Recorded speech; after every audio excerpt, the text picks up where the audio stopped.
as soon as they see the live stream. Oh yeah, yeah, that's right, that's right, that's right, that's All right. right. So for those of you that have been waiting for this, some of you are going to have to play catch up because we're going Right. to come in, but we're going to give an introduction. We're going to talk today about the topic of why do secretly, because I know for a fact that people don't directly say this to us, but they say it behind our back. Why do Christians secretly say that Hebrew Israelite is a cult? Can you hear that in the background? Yeah, Okay, you hear the TV? right. Okay, hold on. Let me see if I close it. Can you turn it down a little bit?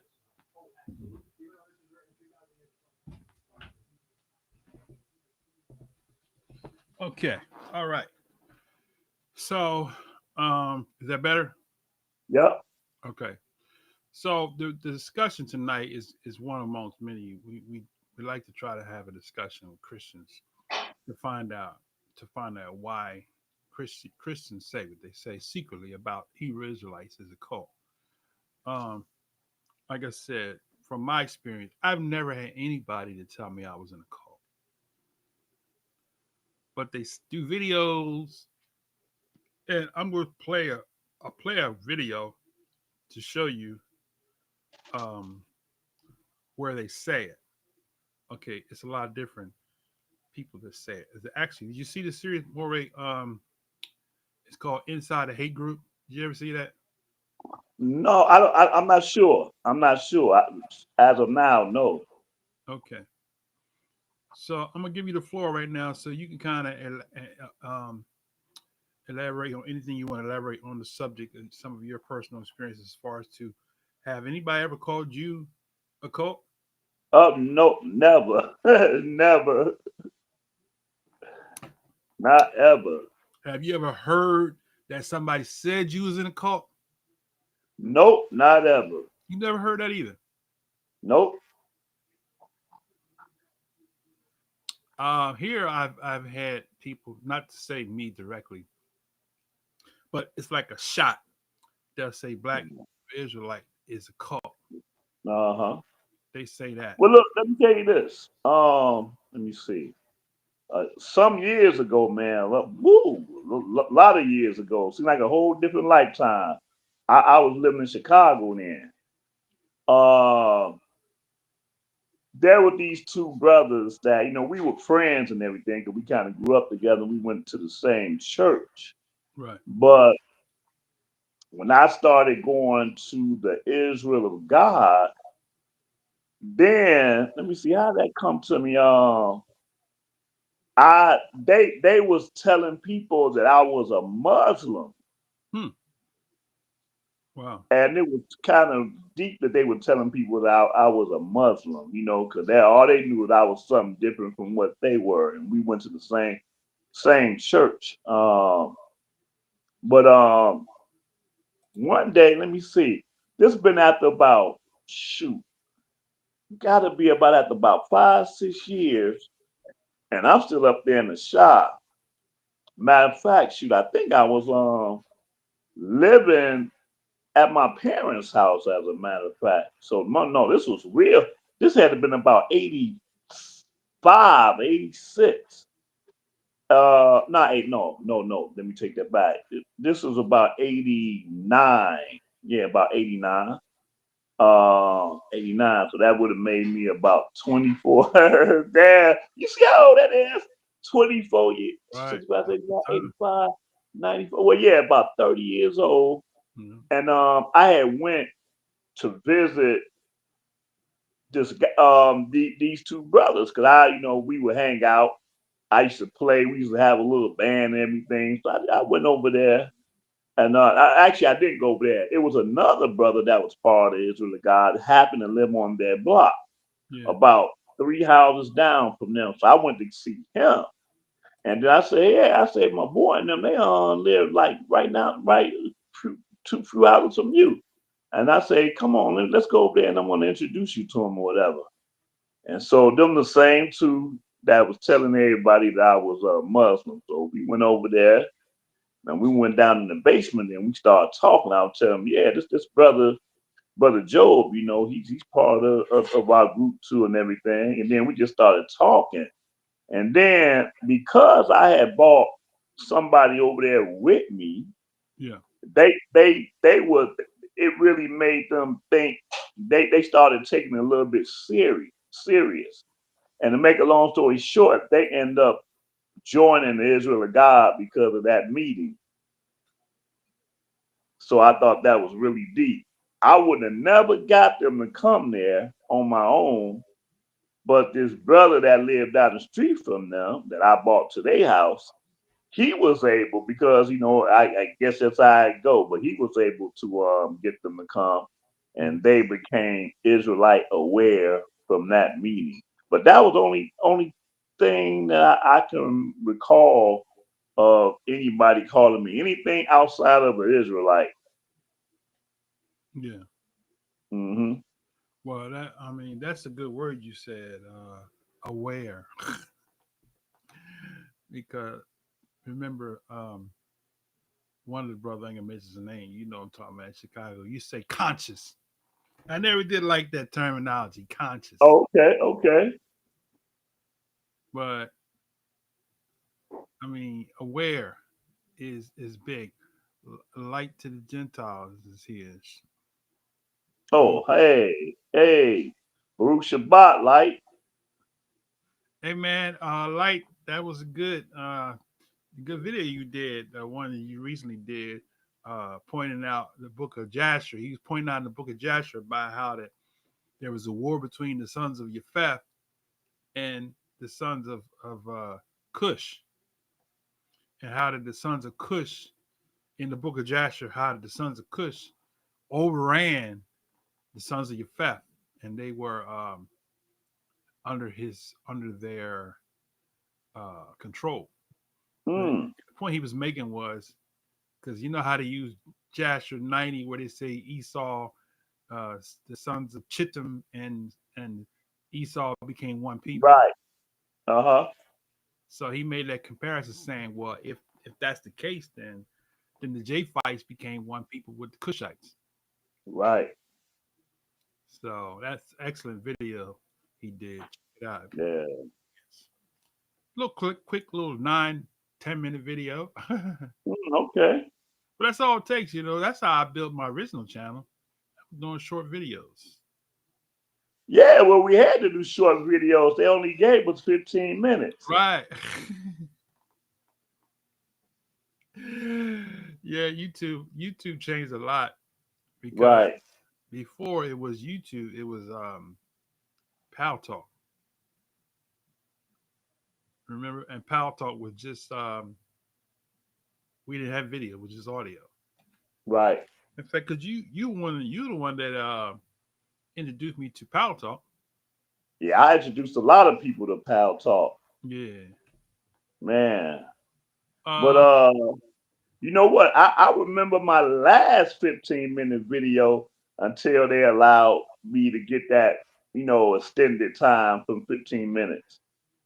My last 15-minute video, and I was living in Orlando then, which mm-hmm. was around the time when you did your return back to Christianity. Mm-hmm. But When I at that had the Santa Claus, same time, huh? I said when I had the Santa Claus hat on. Man. I But think at the same time, they had um they had deleted my YouTube channel, the one I had previous. And they deleted it. And mm, so I had to start a new YouTube channel that same time. And my first video on there was the one when I abused Tonda. Hebrew Israelite Moray abuses his wife. That's the first video on my the Spirit of Yah channel. But right. then, when I was playing the bass, I was doing a video of Hebrew Israelites teach the blood atonement. And that's when all y'all sent me the look. I told y'all to do this verse, and y'all sent me the video and stuff. Right. And I just remember I had to edit that video to fit into the 15 minutes. Right.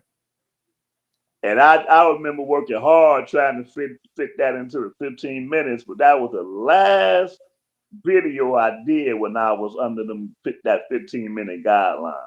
Hmm. I just remember that.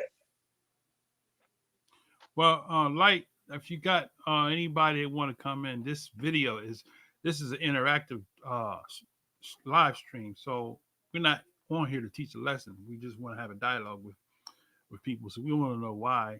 So if you got any Christian friends that want to come that secretly say you in a cult, and we would like to have a discussion, find out why they feel like that we're in a cult.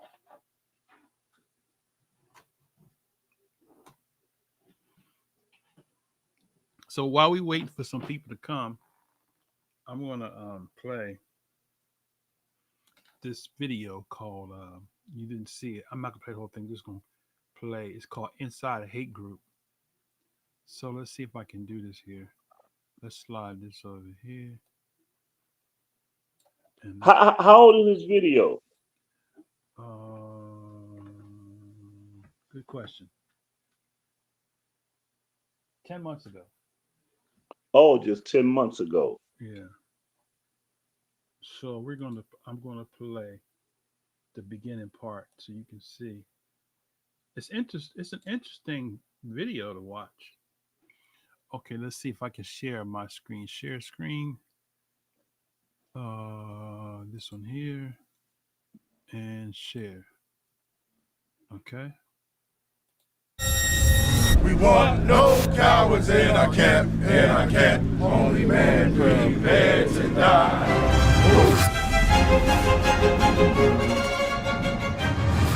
Dig! Do your PK, right? Yeah! You PK!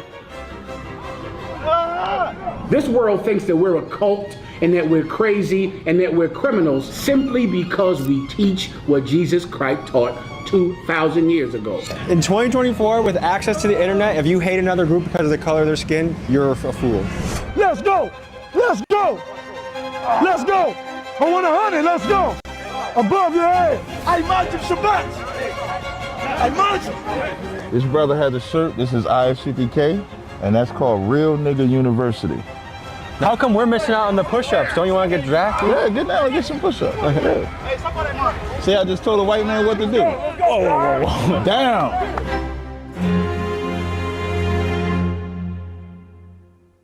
These are the Black Israelites, and they've been designated as a hate group. They hate a lot of different types of people, but they reserve their highest level of hatred for gay people and white people. They believe that Jewish people are imposters and that they, the Black Israelites, are the true descendants of Israel and thereby the chosen people of God. Furthermore, they believe that when Black Jesus comes back for the rapture, that they will take over the earth and enslave the Caucasians and Asians. Now, they call themselves the Black Israelites, but probably because recruiting numbers were awfully low, they began to include Latinos and Native Americans under their umbrella. To better understand how these guys think and operate, I thought it would be a good idea to send the whitest guy in my crew, Keegan, to spend 3 days with them in Harlem, New York. What you will see in today's episode will be a combination of me personally meeting this faction of the Black Israelites and fly-in-the-wall footage from Keegan after he embedded with them a couple weeks previously. I'm genuinely perplexed on how people can hate each other in 2024, especially with things like internet access and most of us being able to learn from the ugly parts of human history. So let's unravel this mystery together, and buckle up folks, because this episode gets intense and confrontational.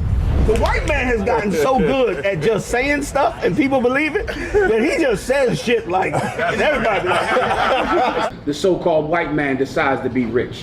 What will the white man do to be rich? Anything! I'm about the kingdom of heaven where black people rule instead of white. And we get to do all the wonderful things that white people did to us, we get to do it to them. I tell the black man, you the greatest man that ever walked the face of the earth. And God loved you more than he loved the white man. God hate the white man because of what he did to you. There is a lot of nonsense going on in the outside world. Hey, Your can you inner hear me, mind Bob? is your sanctuary, and you must protect it at all costs. We say, Oh, okay. You said something earlier, but I couldn't hear you because your volume was real low. oh, what in the video? No, you said something while the video was playing. Oh, uh, well, at the opening when they said that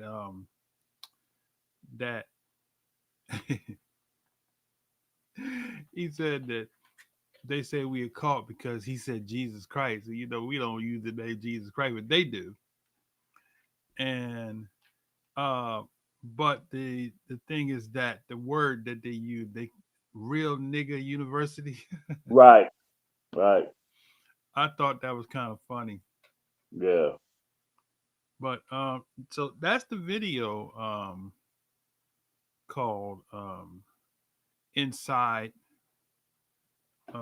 inside a A hate group. hate group. Yeah. Right. So the thing is that that's his estimation that they say we are a cult because we teach what, as he said, the Messiah taught. But that's not why they call us a cult. What do you think about that? You know, it was interesting that right before you even click play, thinking about I was thinking about back in night. That's why I asked. Matter of fact, that's why I asked you how long this was out, because it made me think about way back in '93 when Jerry Springer and them had bought these guys out. Ty Sadakia. Yeah, yeah, and I was just thinking how it's very interesting because in '93 I saw it being Israelite aware. I saw it, but anytime I see stuff like this, I try to take my consciousness out of the context and look at it from someone that's unconscious. Right. Just like the video I saw in '93, it's like, man, it's the first thing I thought of was like, wow, so these nationally televised talk show hosts are bringing these Israelites out. Like I said, I had thought Jerry Springer created this group because he was out of Chicago. I'm like, all of us in Chicago, and here come these wildcats from who knows where, and and it's easy to see how ignorant they were, even looking at it from an unconscious mind. So here I'm looking at this, and they don't like to be considered to be a hate group. And even in all the IUIC videos, the very first thing you see in all their videos is we are not a hate group. You seen that before? Yeah. Yeah. Yeah, we are not a hate group. But then you look at it from an objectional point of view, Right. and you can't see nothing but hate. So how do you put that up there? Right. But then that's what's really coming across the screen. It's Right. ridiculous. One of the things that's concerning me is that, and I'm gonna play a clip of Dr. Michael Brown in a second, is why the black Christians have a tendency to pick on us, but you never see them picking on the 48ers. You never see them do a video on them. Mm. They always got, especially vocab Malone, you never see him doing a video on the 48ers, You say the 40. the 1948ers. Oh, God of the 48er. I ain't never heard that term before. Okay. Okay. Well, the 48ers don't present themselves as Christians or even believers of the Bible when you really think about it. Well, you got the Messianic ones Right. because But when you ever when you were in Philly, you ever go to Havertown, PA? They had I a don't, they okay. had a synagogue there, a congregation Beth Yeshua, Yeah. and they were Messianic. They call themselves Messianic 48ers. Okay. And when I visited them, this was when I was in transition because I had, I have been made aware, and so I wanted to go where the people was keeping the Shabbat. So I went to Right. If you're sure on Shabbat, and he kept saying, "You Gentiles," and I'm like, I knew we wasn't a Gentile, so I was confused as to was he talk who's he called a Gentile, right? And so they were messianic, and and he kept saying he was teaching. He said, "Yahshua, who y'all call Jesus." This is exactly what he said it, and I was like, that's interesting, right? Mm. So there is a big movement called Jews for Jesus. Right. So those are the messianic Jews, and they basically are Christians that keep the Shabbat.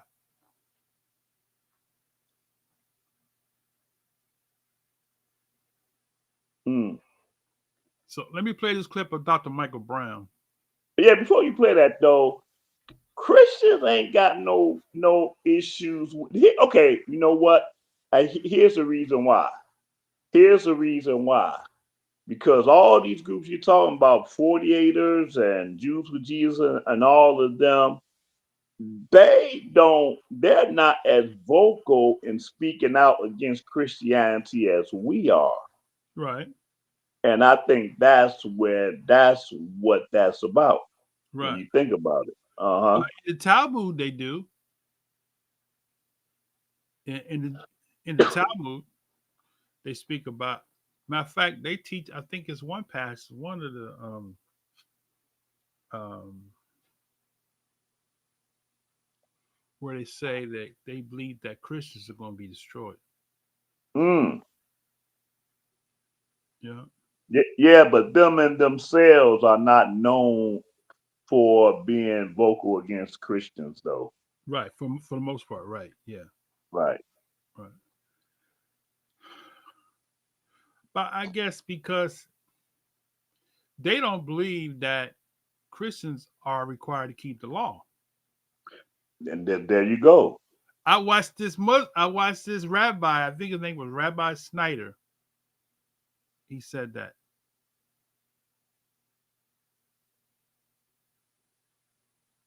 I can truly believe that too. Yep. I can truly believe there's a lot of them that probably feel like that. Because that Rabbi Snyder said in his video, he had a. If you look at the interview he did with Alan Parr, you know Alan Parr, the guy that has a channel called The Beat. Alan Mm-mm. I Parr. don't know him. Okay. He told Alan Parr, he said, whatever day you pick, he said Sabbath is about you picking a day to rest. Mm. So whatever day you pick as a Sabbath, that's what he was saying. Wow. And then you got the other. I stumbled across. Remember, our sister I told you about the has a channel called the what's it? Queenie Brown, I think it was. Yeah. Yeah. They believe in rotating Shabbats. They teach that. Mm. Okay. Yeah, because I listened to, I was like, wow. I said, where did they get that from? Who originated that? But that's not based off the lunar Shabbat. That's not what she was talking about. Yeah. So when the new moon comes in, that's the first day of the month. So the Shabbat, Right. yeah, Right. that's what they teach. Okay. Yeah. So Shabbat is not. She was saying in her video, Shabbat is not always going to be on a Saturday. Right. But then they into the name thing. So they say Yahshua is the wrong name, but yet they say grace and glory. Right. Yeah. Mm. But not realizing that we speak a bastardized language and every other word just might be a deity. Mm. So even though you don't say, even though they attribute Yahweh or Yahshua as a pagan substitution, but yet in the same English language, They say, you remember that sister that was down in your way? What was that sister name? She used to come in the power talk. She was real heavy into that grace and glory and all that. She would attack that. Oh yeah, yeah, You remember yeah, that yeah. I sister? don't know what you're talking about, but that do sound familiar. Yeah, That's because she had that's because she would use the scriptures. right, right. Because she was following Lou White's book, the covenant Yeah. of her. Yeah, Matter of fact, I credit Lou White for being the one that gave them the Yahuwah. right, When you see that Yahuah, right. yeah, he was the one that was chiefly principal of putting that out. So, do you think he originated that? I think he was one of the originators. I absolutely do. Yeah. Um, it's interesting. Yahuwah and Yahusha. Right. It's interesting that we say we was mistaught by the Gentile, but then yet we embrace what the Gentile gave us. Yeah. Yep. So we live in an interesting time where people want to try to lump us all together. Like the brother came in last Shabbat, few Shabbats ago, and want to try to connect us to one West. Mm-hmm. I mean, don't they know that the Most High was dealing with people in different places that are not connected? Well, see, again, that goes back to what I said in the beginning, how when I look at things, I try to look at it from an unconscious mind so Right. I can see it the way that other people see it.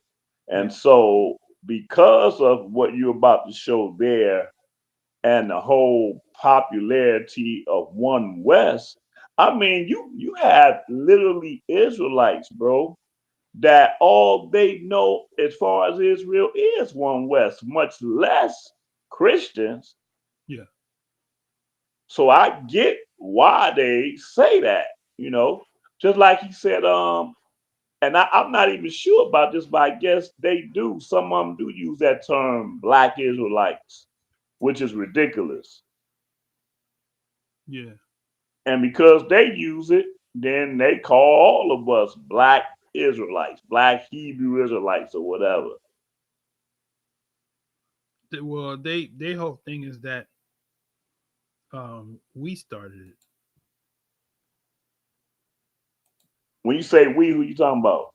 We started calling ourselves Black Hebrew Oh Israelites, yeah, them groups. Yeah, those groups did. That's what I'm saying. Yep, but we exactly. not But all I'm saying, we not all huh? connected because I never heard the terminology Black Hebrew Israelites until I came in contact with the One West camp groups. Okay, right, right. Because when I was in Chicago, when you was in Philly, as the Jewish guy, because I had my fringes on, and this Jewish guy walked up to me. He said, "Are you a black Jew?" He said, "Are you a black?" I said, "There's such thing as a black Jew." I never heard of a black Jew. But see, that's a whole nother thing right there. Because black people that are Jewish, they accept that term as being black Jew. Right. But it's an oxymoron for real. It's like saying a white European. Right. But when you are again looking at it from an unconscionable mind, that's normal. That's a normal dynamic because you accept that the Jews are absolutely the white people, and if you're black and you're part of Jew or Jewish, then automatically you're a black Jew. And I ain't even talking about black Hebrew Israelites. I'm talking about black Jews. Right. They accept that term as being a black Jew. Yeah. because they absolutely believe in themselves that they are Gentiles converted into the Jewish faith. Hmm. I wonder why it is that, and I try not to spend my time dealing with the 48ers because there's other people that's dedicated to that, like your boy. We woke now. He's Mm. dedicated to the 48ers. We woke now. Oh, okay. Kelly Richardson. We woke now. Yeah, you say he's dedicated to the Yeah. 48ers? If you look at his channel, he's dedicated to exposing that they're not the people. Oh, okay. Oh, okay. Yeah. So I mean, I don't spend time dedicated to prove that the thing is that, and we probably on the same page. When you prove who Israel is, it will default who Israel's not.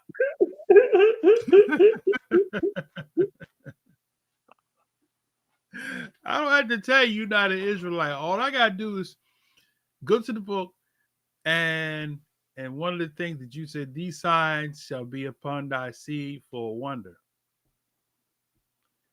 And then when you talk about all of the prophecies pertaining to Israel, none of that says that Israel's going to be reestablished as a state without the Messiah. Mm-hmm. Nowhere in the prophecies does it say that. So we don't have to spend our time on who we got somebody new came in. If you want to come in and if you are a Christian and you want to come and explain to us why Christians secretly say we are a cult, click on that link there. I'll tap and I'll post it again, and we can give you the floor. You can come in because this is an open forum. This is not, we're not doing a lesson. I'm curious to know because I've never had a Christian tell me I was in a cult, but they say it behind our back, and they do videos. And a matter of fact, I'm gonna show you.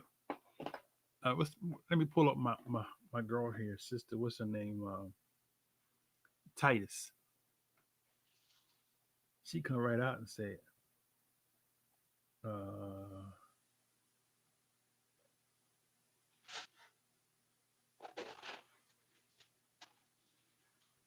right. So you see, you see what Light posted? Can you see his comment?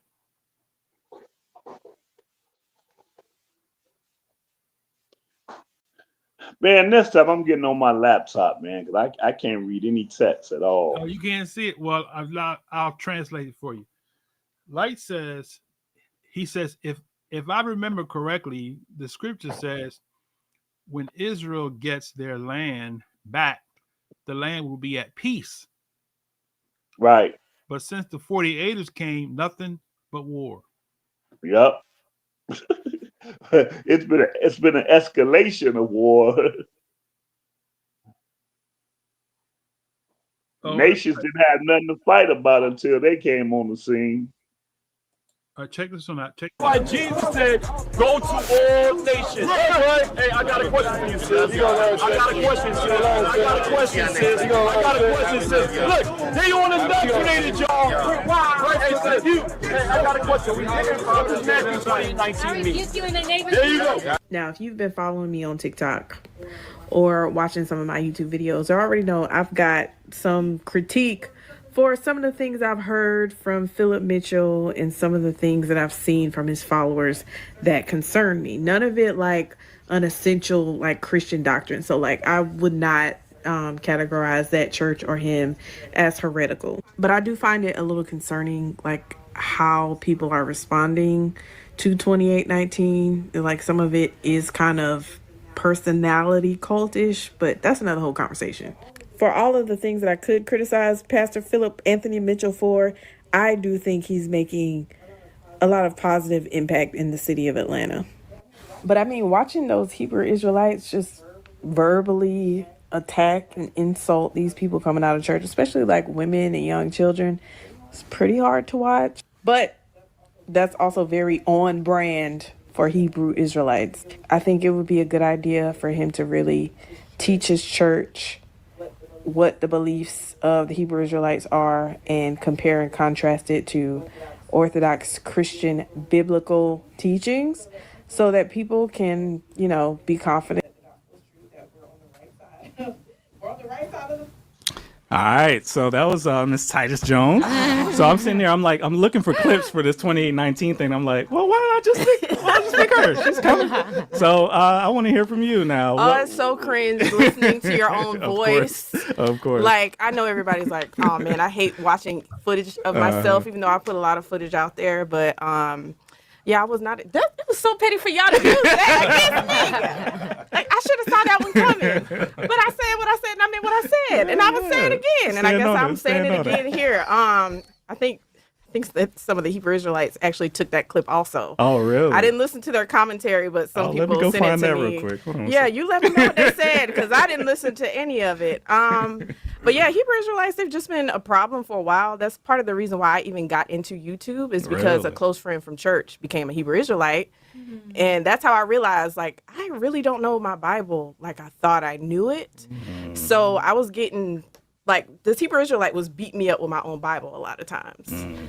And I knew he was wrong, but I didn't know how to refute it. So all that stuff led me into reading more about Christianity and theology and like how to read my Bible, because I've been reading my Bible since I was 12, but didn't understand hermeneutics and, interpretation and context and history and church history. So she said Hebrew Israelites is a problem. What do you think about that? She said Hebrew Israelites is a problem. See, that's the thing.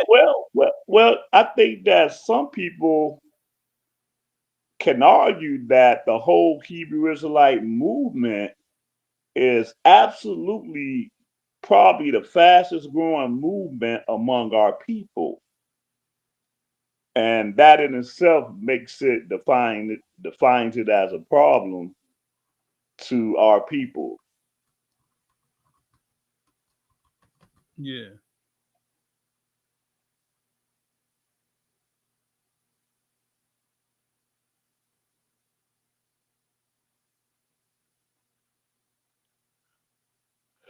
What's this one here? Okay, where's this sound?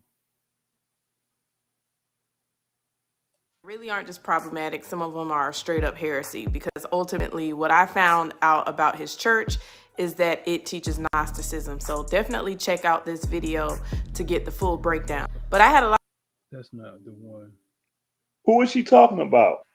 She's not talking. As promised, yesterday I released this video and I explained why I think Isaiah Robin has some very problematic teachings that really aren't just problematic. Some of them are straight up heresy, because ultimately what I found out about his church is that it teaches Gnosticism. So definitely check out this video to get the full breakdown. But I had a lot of people asking or saying, like, why are you using his name? You're doing this for clout, which people tell me that all the time. Anytime I mention something. What'd you say? No, I don't know who that is. Oh, somebody, Isaiah.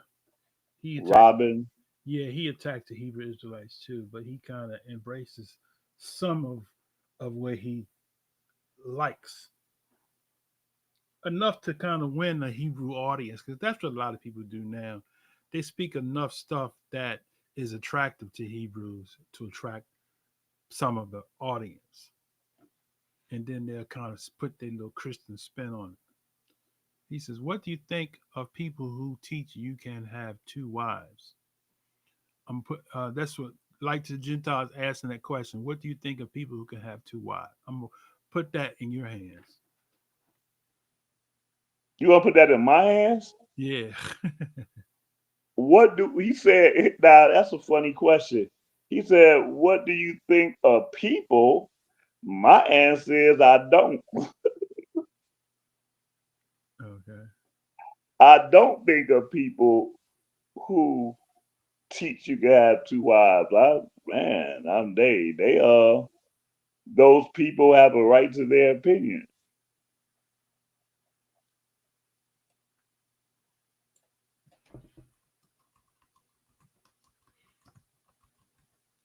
He says, I haven't really seen anything that says it's a sin. I guess that's the question he's asking. Oh, well, I guess the question is, what do you think of the doctrine of having two wives? Because he said, "What do I think of the people?"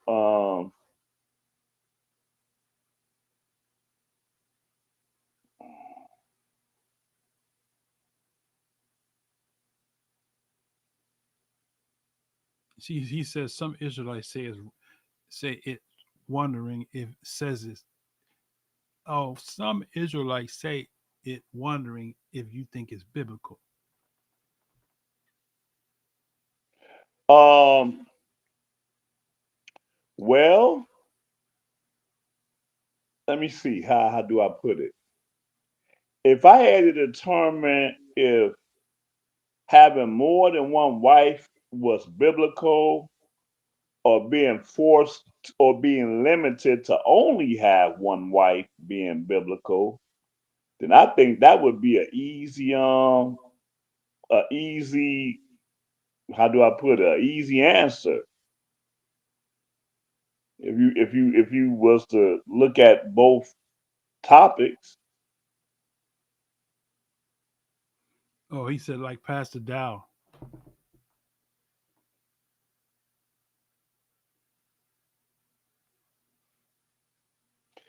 At the end of the day, as far as us returning back to our culture, we know that part of our culture and just part of mankind, period. It ain't even an Israelite thing. It would just man, polygyny was normal, period. Back in the so-called Bible days, back in whenever, you would find historically that it was these hypocritical Europeans that tried to mandate monogamy.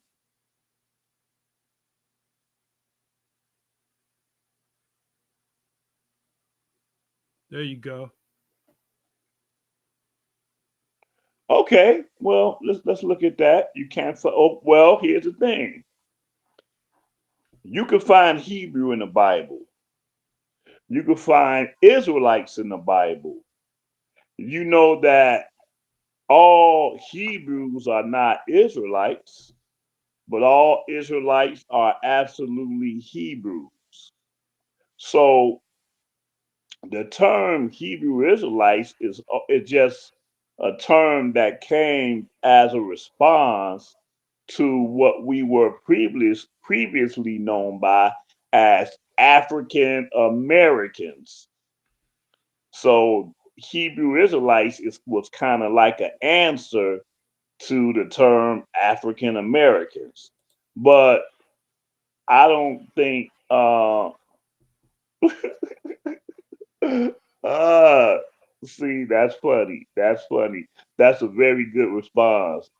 neither, neither is Christmas is in the Bible. That's a real good response. So what Light said is like the pot calling the kettle black, because the term Hebrew Israelites is a term that some of us choose to identify ourselves.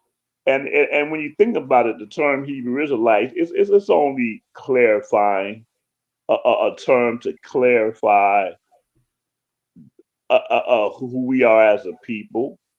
But it's not really necessary because, like I said, all Israelites are Hebrews. So I think that's kind of it's really a non-issue. Really, it really is a non-issue. People want to have a reason to kick against the title Hebrew Israelites, but Hebrew Israelites is exactly what it is. It's just a term just to identify who we are as not only Israelites but Hebrews.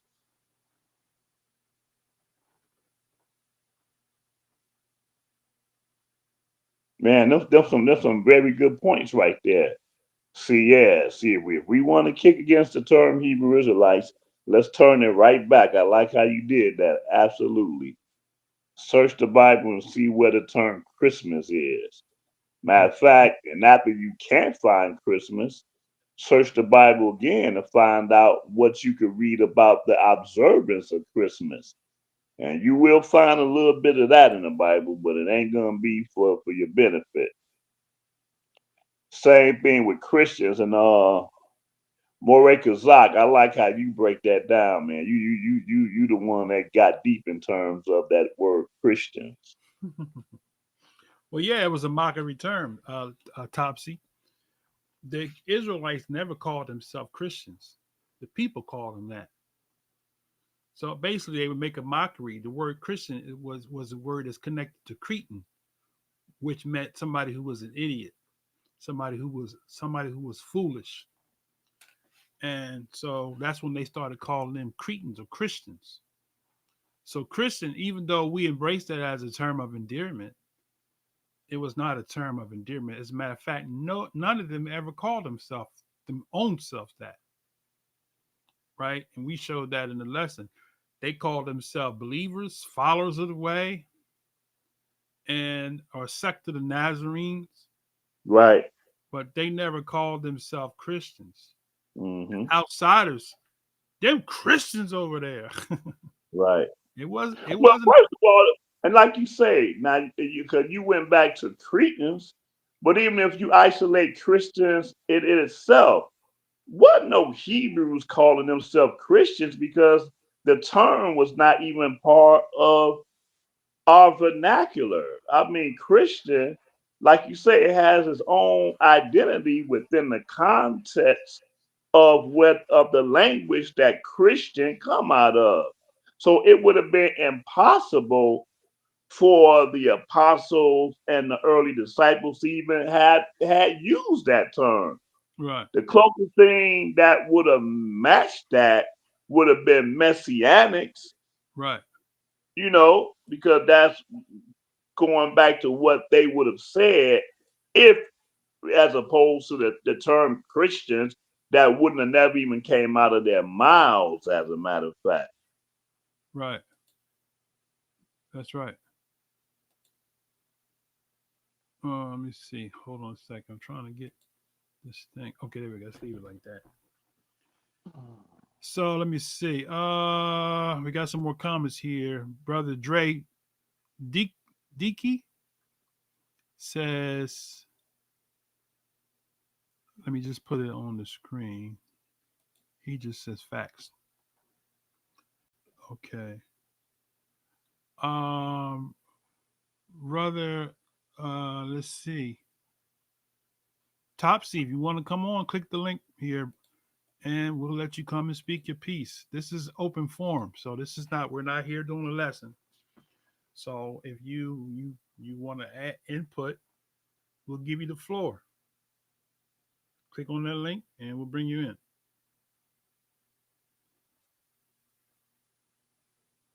See, the thing that we find a lot of times is that a sister she unsubscribed because she said, as a moderator, I don't put people in check.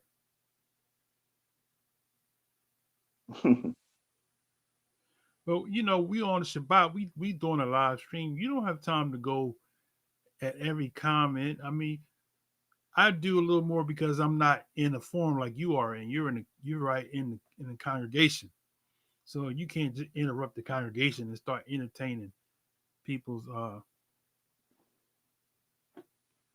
Folly. Yeah.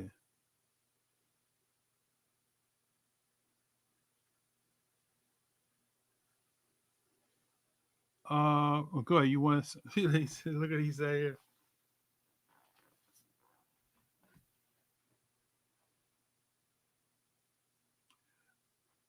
Well, Topsy, I got receipts for that. So let me give you some references since you say that it doesn't mean that.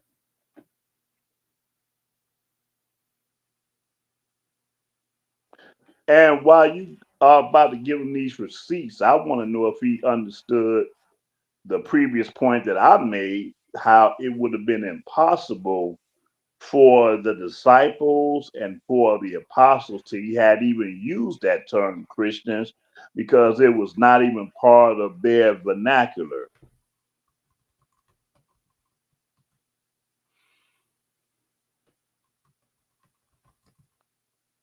Christians, another root to that is Christos, and Christos was something altogether different than anything that would have came out of Yahshua or the truth that the apostles and the disciples taught.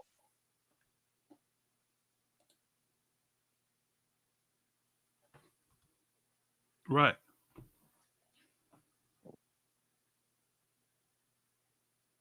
See, we were born into a system, and that's something that people, the only way that you would know it is if you studied it out. Just like born into a system, Sunday being the name of the first day of the week. And I, as a kid, and you're learning these things as a kid. And I know for me, I just by I just assume that somewhere down the line, God named these days of the week Right. just by default. I didn't think in terms of man naming these days. I assumed as a child that God, somewhere a long time ago, said Sunday, Monday, Right. Tuesday, Right. Wednesday, Thursday. And that's the same thing when we talk about that term Christian. But then when you look at it 2,000 years ago, it would have been utterly impossible for that term to have even been used to apply to those that were, like you say, believers of the way or Nazarenes or any term that would have been historically accurate for those of them that followed, that believed that Yahshua was Hamashiach. Right.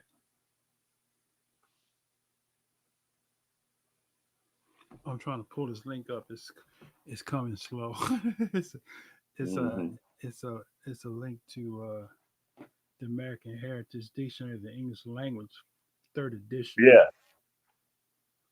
Okay, so I'll give you the link, my brother, and you can actually go online too. Um, you can actually go online to American Heritage Dictionary, but I like the archives because you can download it. Because the digital versions they can change stuff a lot. Okay, so here, click on that link there, my brother, and so if you zoom right in here, let me see. I got to bring it on the screen so you can see it. Let's do this here. Hold on a second. I want to share this screen, so I'm on this one here. So let's share a screen. Let's do this here. Hold on a second. How do I unshare that screen there?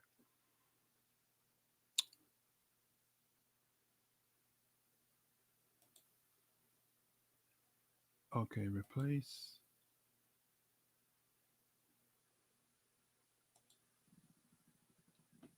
Okay, here we go, right here. All right, there we go. There we go. That's what I was trying to do. Okay, now let's zoom in on right here where it says Cretin, Cretin. Let's see if I can zoom it in. Let's do it this way here. Okay, Mm. can you see that, or did I make it too big?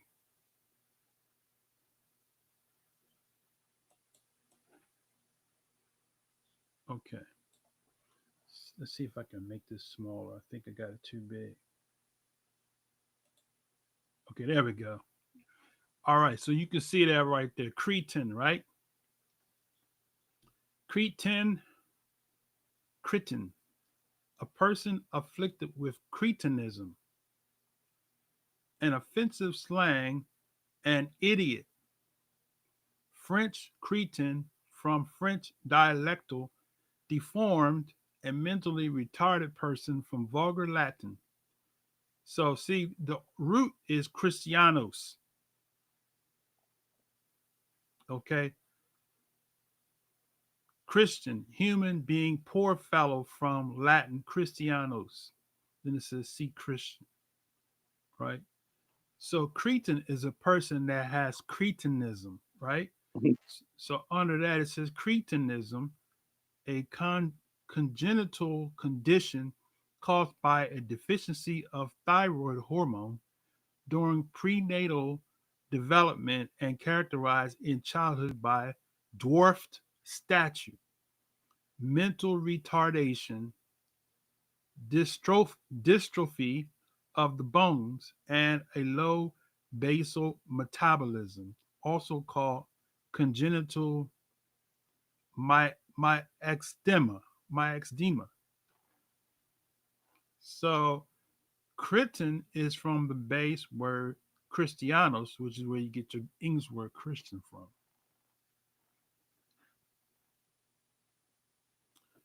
But you said it's 100% false, 110% false. So Christian is not a Hebrew word. So you do know that the Bible wasn't written in English. So it was written in the language of creation.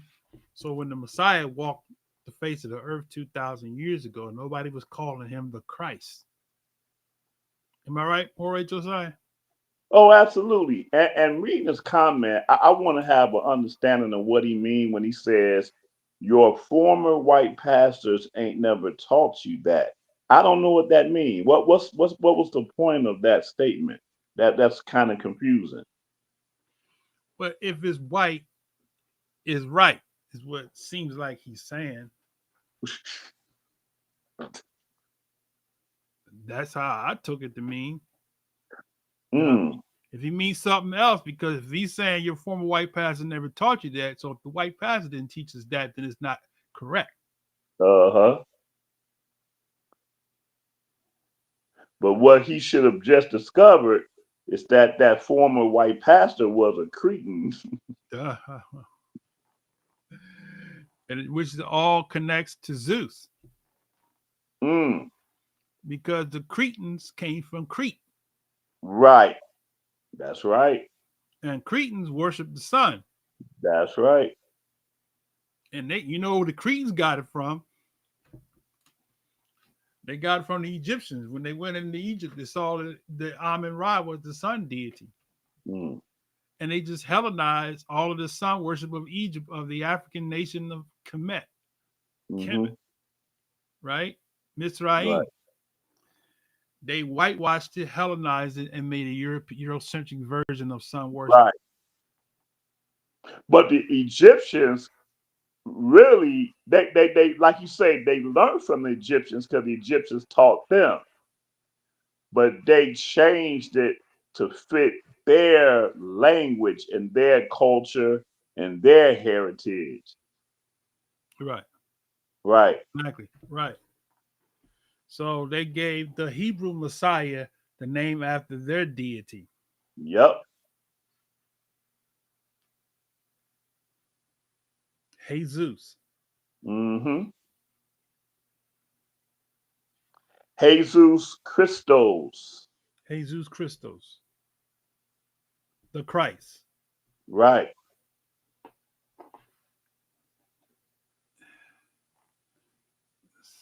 Let's see.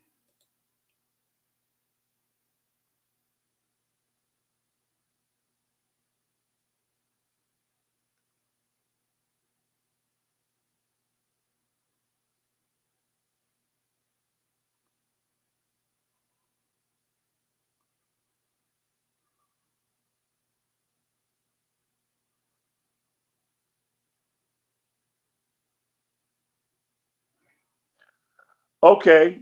Now you know that Christian is derived from the word Christos. My question to you is, do you know what the term Christos was referring to? Or what's the origin of Christos? And matter of fact, Moray Kazak actually just broke it down, but Right. So the question I would ask him is, since he says it's Greek, were the Greeks speaking Latin? Because if you ask some Hebrews that still use the name Jesus, they'll tell you they wrote the Messiah's name in Latin, right? Yeah, they'll bring up the verse of the sign. The sign was written in Hebrew, Greek, and Latin.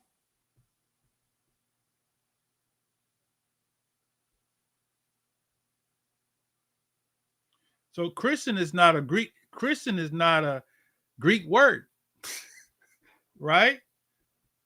So Christian, it transitioned from Greek to Latin to English. So you can't exclude the Latin part of the meaning of the word if it went from Greek Christos to Latin Christianos. Mm. It's the same word. It means the same thing in each language. To smear with oil.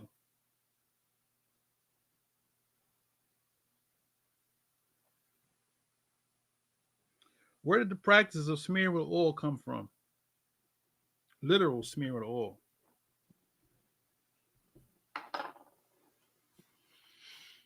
Where in the biblical text does it say that somebody smears somebody with oil? Because like Christians do, I can talk about that being a Pentecostal. You go to the church, they pull out that bottle of oil, put it on the hand, and that's what they call anointing you. Right. Did the Hebrews do that?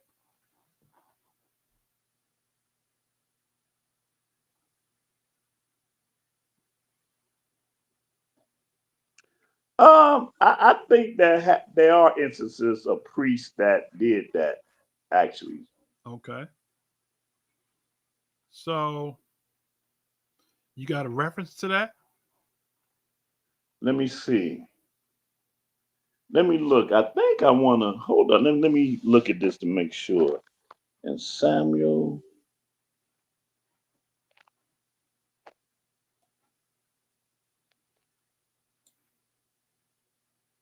did I just read that? Kings, Samuel, sons of Jesse. Oh, wow.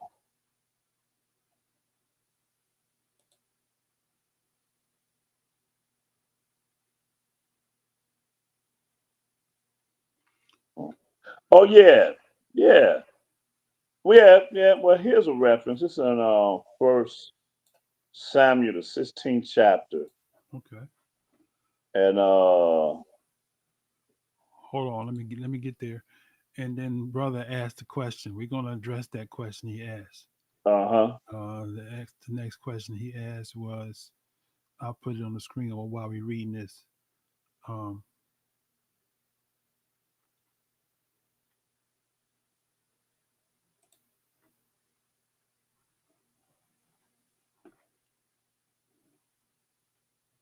okay.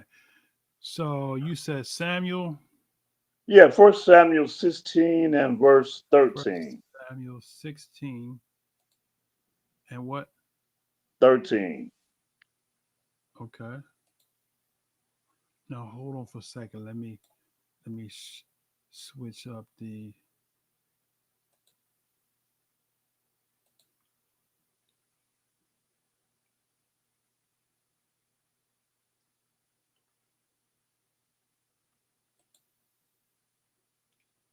Oh, I can't do it like that. Hold on a second. Uh,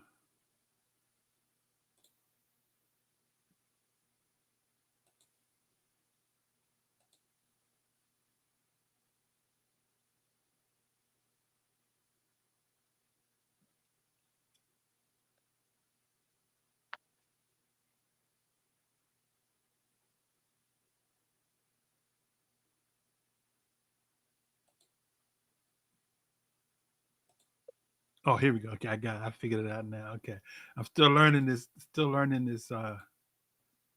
Okay, there we go. All right. First Samuel 16:13. Gotcha. Okay, all right, go ahead. Mm-hmm. Then Samuel took the horn of oil and anointed him in the midst of his brethren, and the spirit of Yah came upon David from that day forward. So Shemuel rose up and went to Ramah. Okay, so in a sense, he's pouring the oil, right? Okay. So my point was it wasn't smeared, right? Oh, okay. So Christians did the smearing, put the oil, Oh, and okay. that's what the Greeks did. The Greeks smeared oil. The anointing oil, as you just pointed out, which was a good reference, was pouring it. It's like when you go. Okay, another one came to my mind was when he said, "How good and how pleasant it is for brethren to dwell together in unity." Right. It's like the oil. Let me see if I pull it up. Psalm 133. Is it 133? Yep. Yeah, 133 and 3. Uh, no, 33 and 1. Okay, let me see. How good and how pleasant it is for. Okay, wait a minute. I lost my screen. Hold on a second.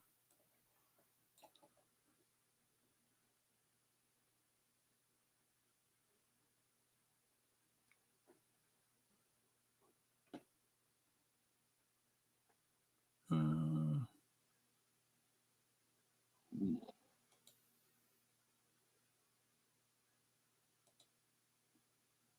okay.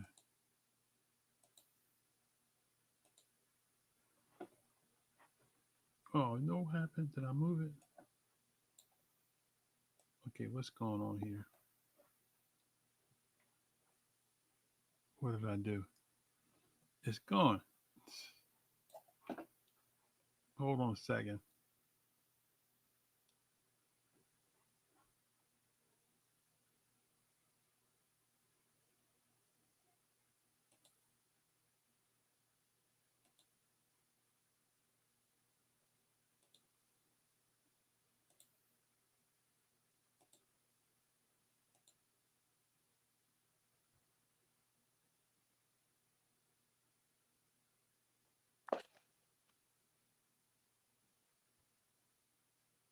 Okay, all right, light.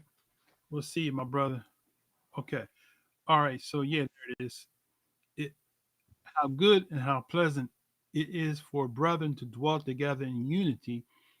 It is like the precious ointment upon the head that ran down upon the beard, even Aaron's beard that went down to the skirts of his garments. Wow. So that's Right. totally different. Wouldn't you say? Yeah. Than what Right. Christians do? They put my dad was a Pentecostal. They put oil on the hands and then they would put it on people's head like that. But that's not what Right. they did. Yeah. They used the vial. Because the vial had to be anointed, right? The vial had to be consecrated, right? To put the oil in it.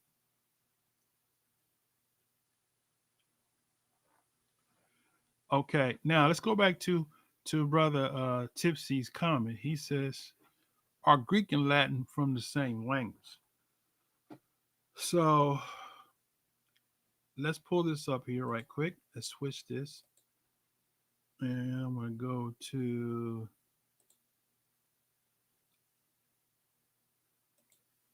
this right here.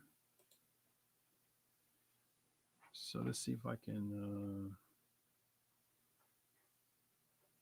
Let's make this larger.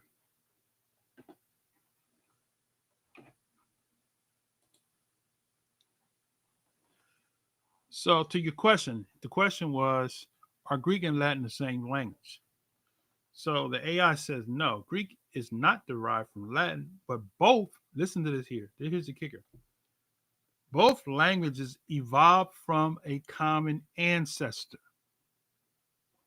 Proto Indo European, and Mm-hmm. belonging to the same belonging to the Indo European language family, However, Greek is older and represents a different branch of the language tree than Latin.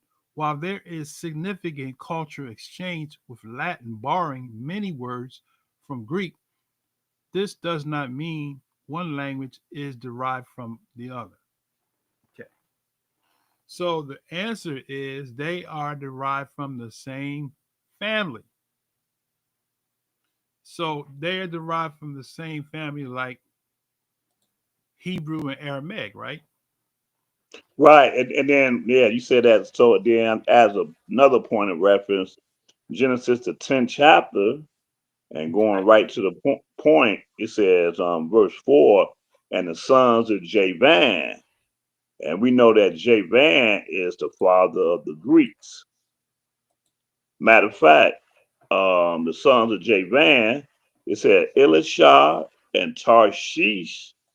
We know Tarshish is Spain. And then it says Kittim. Right. And Kittim is Rome, or I said Rome, well, Italian, Italy, and Dodanim.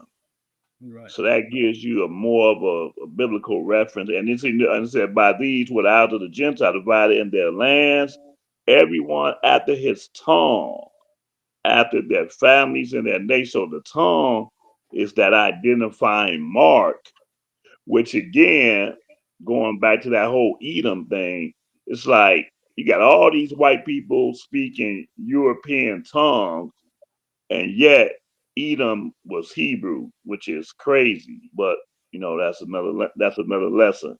Right.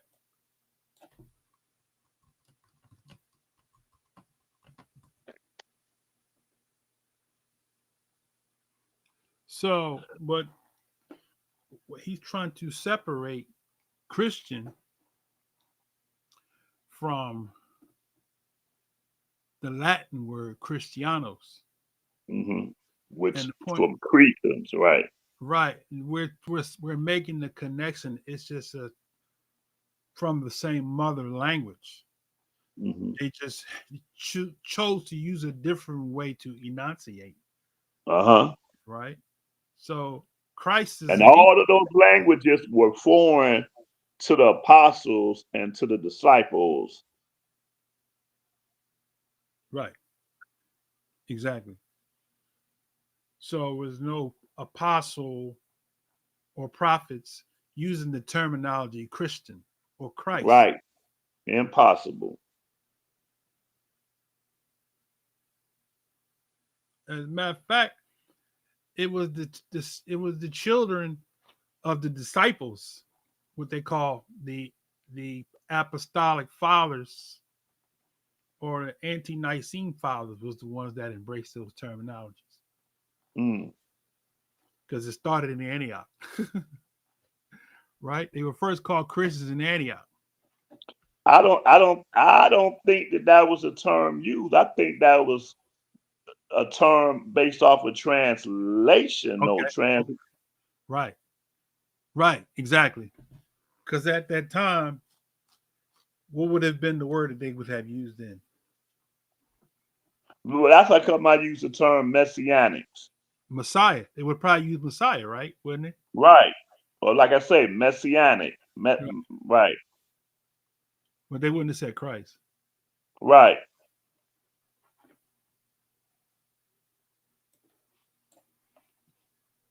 I'm gonna look at something up real quick.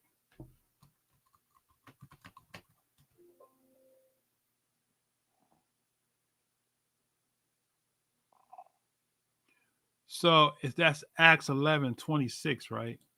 hmm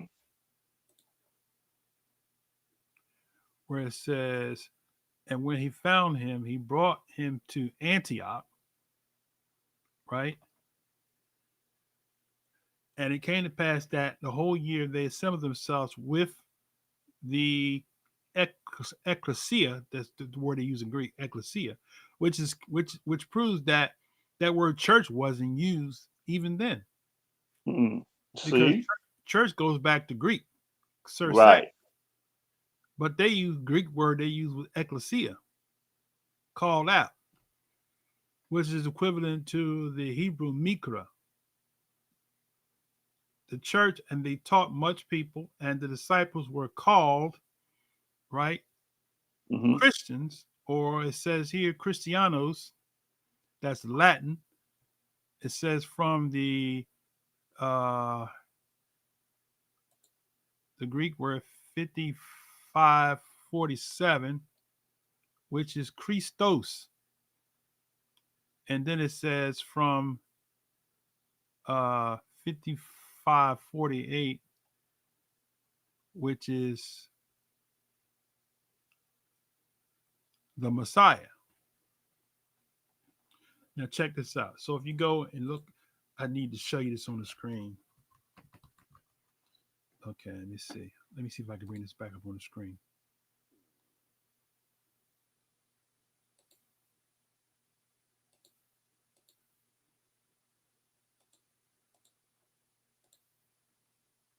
Okay.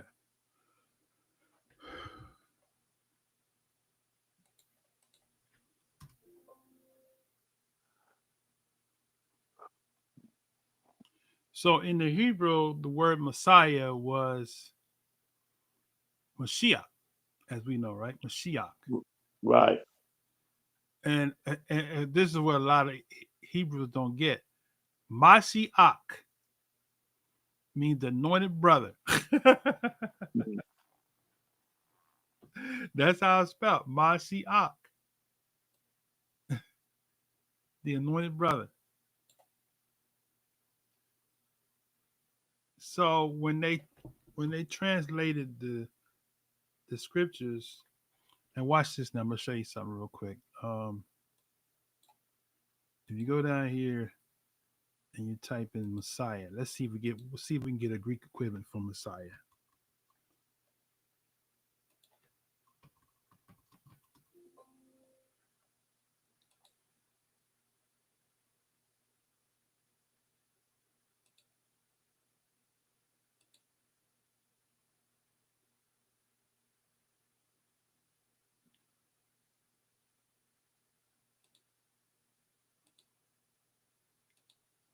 Okay, all right.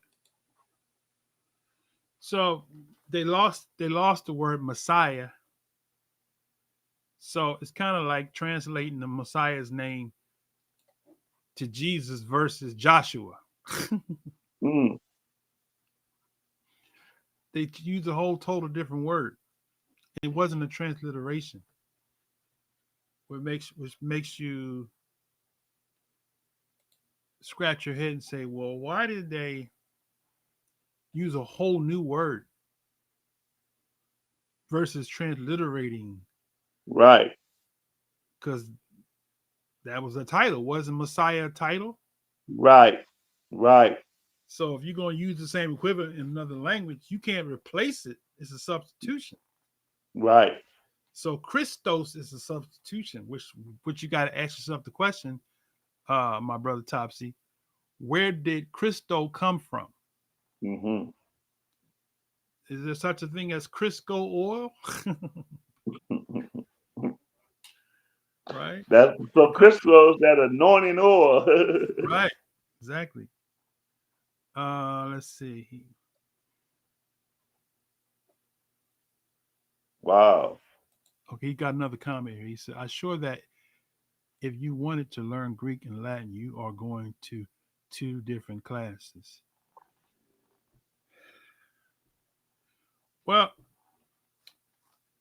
Arabic, people that speak Arabic can understand Hebrew because they're sister languages. Hmm. So the point that I'm making is Greek and Latin are sister languages. So you may have a variation, but it means the same thing. Mm. Because Christ is not a Hebrew word; it's a Greek word. And Greek and Latin both share the same mother. So Christianos is just a Latin version of Christo. Mm. It's the same thing. So and you know what Paul had to say about the Greeks, right? The Greeks sacrificed to devils. Mhm. So why would you embrace something that the Greeks do as validation of truth when the Greeks, Paul said, let me pull it out because Paul said the Greeks sacrificed the devils. Mm. Why would you want to follow the way of people that sacrifice the devils?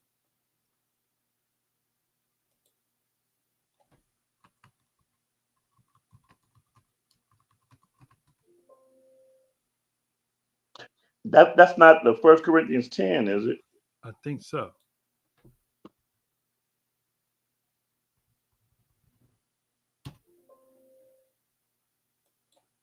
Hold on. I can't find it.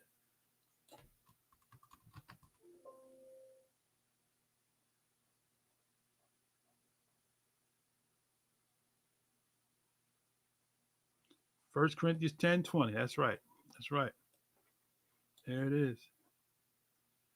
But this I say, the things which the Gentiles sacrifice, they sacrifice to devils and not to Yah. And I would Mm-hmm. not that you should have fellowship with devils.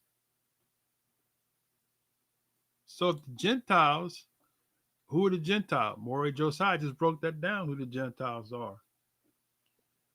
So the Greeks come from Yavon, Kittim, they Gentiles. And Mm-hmm. Paul told you the Gentiles sacrifice to devils. So who's the devil they sacrificing to? Christo. Christo was not a reference to the Messiah. Two different words.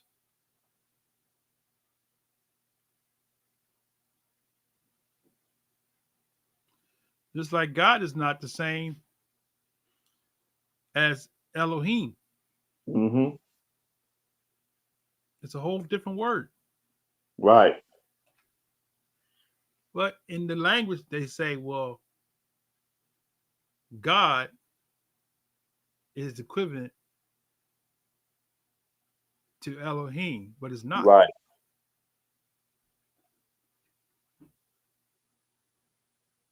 Or as the sister says on her channel, Alahayim. Mm-hmm. All right, we got some more people came in, and I think we're winding down here. So I'm looking for some interaction. So we got 8 people tuned in. I'm looking for some interaction. He got Is Light still on? Light had to go. He said he. Oh, he had to go. Okay. Yeah. He's heading out. Take care. Oh, okay. So Topsy says, so we'll go to 2 different classes. So we'll go to what you're missing the whole point, Topsy. The Greeks, if you took a Greek class, they're not going to refer you back to the Messiah. They're going to refer you back to Christ, which is different than the Messiah, because the Christ of the Greeks is not the Messiah of the Hebrews. Mm-hmm. The point I'm making is the Greeks already had their anointed one. Who was the Greeks' anointed one? Mm-hmm. What you got in your book? Zeus. Elisus. Jesus. He saved. That is the Greeks' anointed one. Mm-hmm. The Greeks had everybody, every culture had their anointed one. Right. The Greeks called him Serapis. I mean, the Egyptians, Serapis.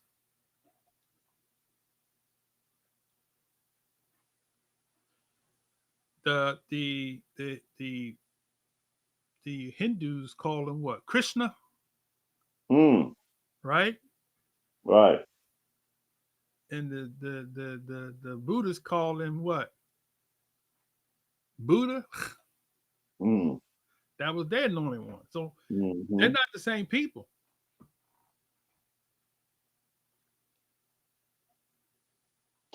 But their worship all goes back to Nimrod. Yeah. Many of them share that same birthday, December 25th. Yeah.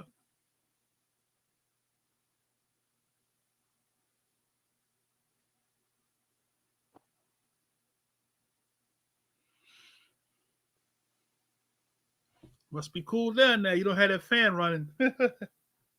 Yeah, I didn't like the noise. Oh, I'm glad you mentioned that. I might turn my air down a little bit. Hold on. but see the point, Topsy too, is this. It's kind of like Jesus, right? Think about it like this, right?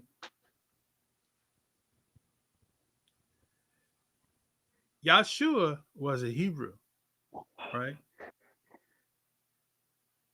So if that was his name would remain the same in every language. So when you look at Jesus, right? Jesus doesn't change.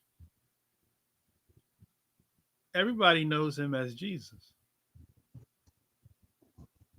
right? Everybody. So Chinese people don't give him a Chinese name. So the Chinese people call Jesus Jesus. Mm. The German people call Jesus Jesus. French people call Jesus Jesus, right? Latin people call him what he was called, Jesus. Mm-hmm. So if the Messiah's name was Jesus, why would they change his name and now every other nation calls him Jesus Right. if it's the same person instead of going back to his true identity? So that lets us know that this same person that they call Jesus is not the same person, the Hebrew Messiah. Right. Right. It's another I person. think. Uh-huh. That goes back into two of my favorite passages. Yeah. Pull it up. Jeremiah 2:11. Have a nation change their God? Right. And I think that's Psalm 95 that says, all the gods of the nations are idols. Right. So they could not put Yahshua in none of their worships because that's not Yahshua that they're dealing with. Right. Right. That is their God. Right. And they've taught us that this is just the English version of his name. Yeah. Yes. Yes. So why does he have a total different name than his name of his ethnic origin? Right. You can't add like the brother, I'm not gonna mention the brother's name, but they tried to justify how that Jesus transliterates back to Yahshua. Yes. It can't. Right. Because their argument, and they got the video out there now, still saying they wanted to debate. If you don't have an equivalent letter in that language of Greek that matches the Hebrew, then you got to change. You can't substitute a letter and change the sound because you got a whole nother name Right. with a different meaning, Uh-huh. right? But that's what the brothers don't get. So the same thing applies with that Christ. Right. Right. Same thing. It's a different word. Yep. It's connected to a different person. Right. So when you say you are a Christian, you are saying you are a follower of the Christo. And who is the Christo? Who is the anointed one of the Greeks? Right. So close that even the name sounds like it. Yep. It's not a coincidence. Nope.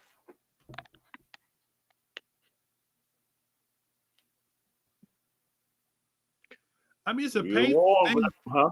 It's a painful thing when you really think about it, especially if you grew up like we did. Yep.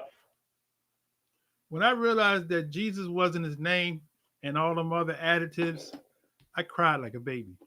Mm. 'Cause I was destroyed. Wow. Nobody loved Jesus more than I did, man. Yep. I love me some Jesus, man. You remember when we first met? Slipped out of my mouth when I was singing. You'll never forget. Did you see the way we were looking? Yeah. All of us were like, huh? What? Oh Is man. he from IOG? Huh? I said, you probably thinking, is he from IOG? Mm. Yeah, but it was a painful thing. I mean, because I was a praise and worship leader singing about, oh, how I love Jesus. I remember, Maury Joseph, I remember Pastor Dow. He probably wouldn't acknowledge it. He called me about that one time. Yeah, yeah. And he said to me, man, he said, I find that appalling. That's how he talked. I remember the conversation. He said, you said that the Messiah's name was Jesus. He said, but that's all we teach here. And I said, well, I said, do the research. Jesus is a substitution. Yeah. He's a whole nother person. Mm. Now that's amazing how you taught Pastor Dow and I taught Pastor Roberts that we were Israelites. Mm-hmm. And you know what? They probably would never even admit that. They wouldn't. No. And I taught them face to face, man, because we met in Atlanta. He was doing a conference or something in a hotel in Atlanta, Marriott, and I went there. I dealt with him on Pal Talk even before then, but I met him face to face and I showed him that. And shortly after that, he started accepting, he started teaching it. You'll be surprised that people like, I believe Pastor Omar Tabo used to watch our channel, and he did a teaching on, he said Jesus was invented, Mm, but it's okay to use it. Because when I saw that, I was like, wait a minute, if he knows that Jesus was invented, why would he want to use it? mm. It makes no sense. That's Yeah. like when Abraham was, you remember how Abraham's father Terah made all them wood gods. He was worshiping them. Mm-hmm. And Abraham went in and he sliced all those idols up and told his father, why you worship things that you make with your own hands? Mm-hmm. Jesus was created by the Greeks. I mean, I knew that years ago when I was in Pentecostal. It's Mm. like the whole New Testament is a whole new tone from the whole book. You feel a different atmosphere when you read the New Testament. It's like, whoosh. Yeah. That's where people say, that's why people say, thank you, Jesus. Because all that Old Testament was cruel, man. We couldn't keep all them laws. They're right. Right. That's what Jesus represents. He represents their so-called New Testament. Right. But the historical Yahshua, the actual Hebrew Messiah, taught us the will of the Father. Right. That's why I'm amazed, because when people say we don't have to obey the law, but in society, if you want to be rewarded, you got to go to work to get a paycheck. Mm-hmm. And there are bylaws, corporate rules and regulations that you have to abide by to keep that job. Yeah. and we understand the logic of working. And people always say, man, no work, you shouldn't eat. But when it comes to spiritual matters, the Most High gave us Wait a law. minute, hold on, wait a minute. The man that work you shouldn't eat. Who said that? The man that Paul said that. Oh, right, okay. The man that don't work shouldn't eat. Right. So you got to pull yourself up by your bootstraps. Uh-huh. Yeah, when it comes to spirituality, oh, we don't have to work. Uh-huh. It's just given to us this unmerited favor. Yeah. Right? So I can eat. I can just kill and eat. Yeah. I go out in the wild. If I see a snake that just got finished eating a rat and I'm hungry, kill and eat. I ain't gonna get sick. I ain't gonna die because I bless the food. It's sanctified by prayer. Mm-hmm. That's how I believe as a Christian. Mm. And that But see, thinking, that's the thing. You if you do a biblical search, and you can do that online anywhere, do a New Testament search of the word work, and you're going to get a whole entire different dynamic than the doctrine that's being taught about work. right? Shoot, if you just search the word work in Paul's letters, then you would be asking questions. You'd be like, oh, wait a minute, where did this come from? Yeah. Yeah. For real. So that's why when you mentioned before about Paul, right? Mm-hmm. I mean about James, Yaakov. Yeah. Mm.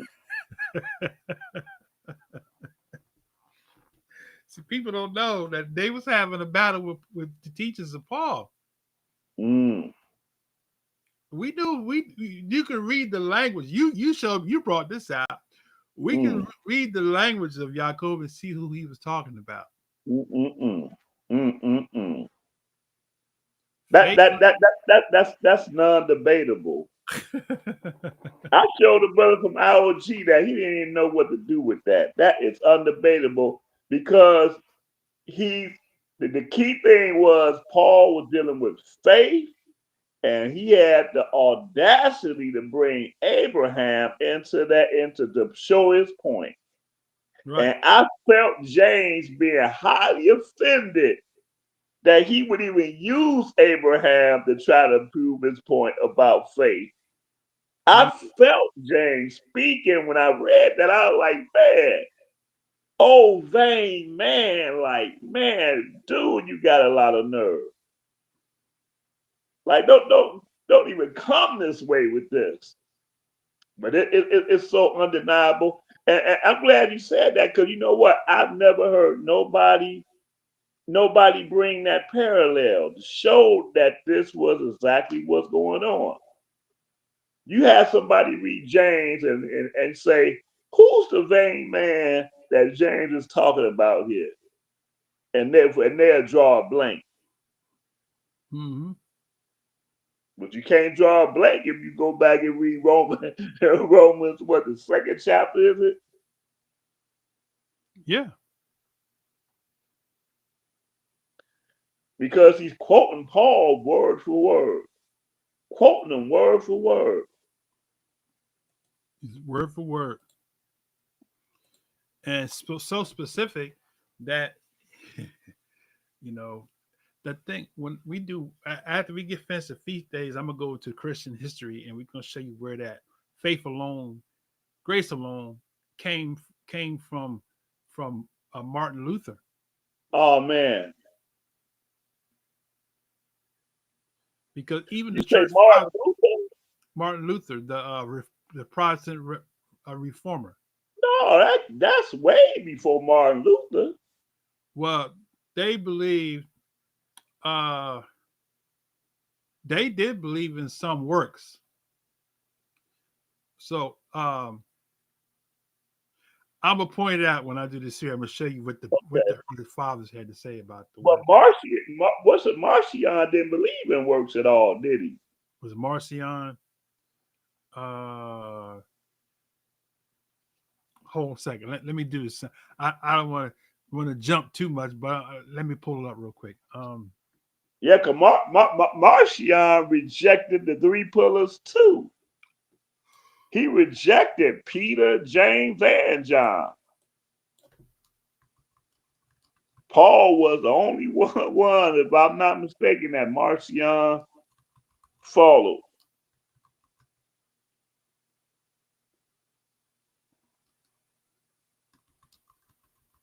Hold on a second. Let me see if I can. Okay, so AI says, let me see. Let me pull this up on the screen so you can see what I'm looking at. Okay. All right. But that's one. See, people don't like AI, but I fact check AI. When AI say something, I ask them, "Can you give me a reference?" Right. That's how you fact check, because I don't just take it because AI said it. So if he said Right. something, Right. I want references. Give me references, right? So let me Mm-hmm. see if I can bring this up here.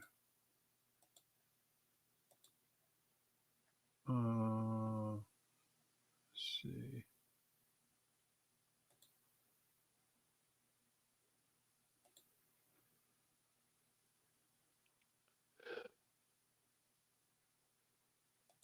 Okay, here we go.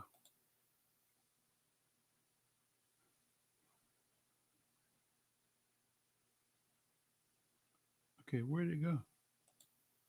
Let's do it again.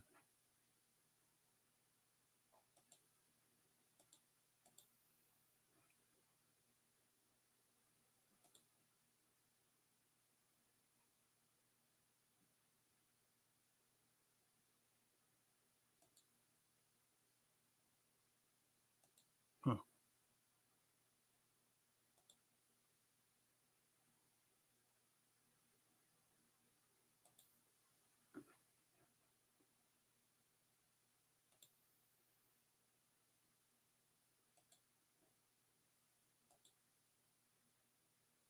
Okay, there we go. All right.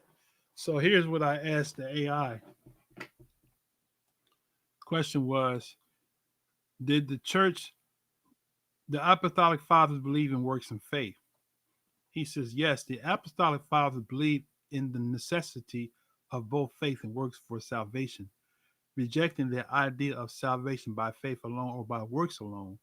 They understood that while salvation is a gift, grace received through faith, a life of good works is necessary, observable fruit of genuine faith and demonstration of one's commitment.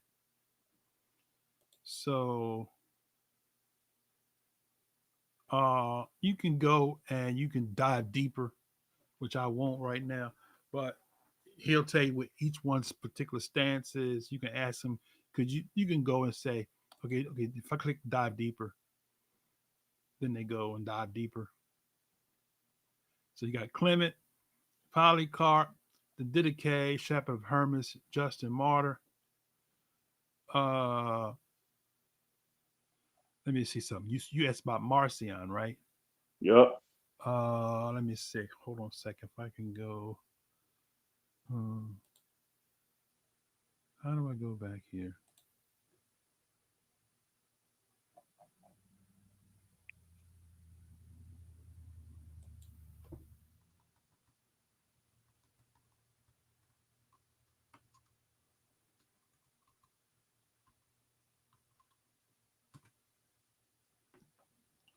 Okay, so can you see that?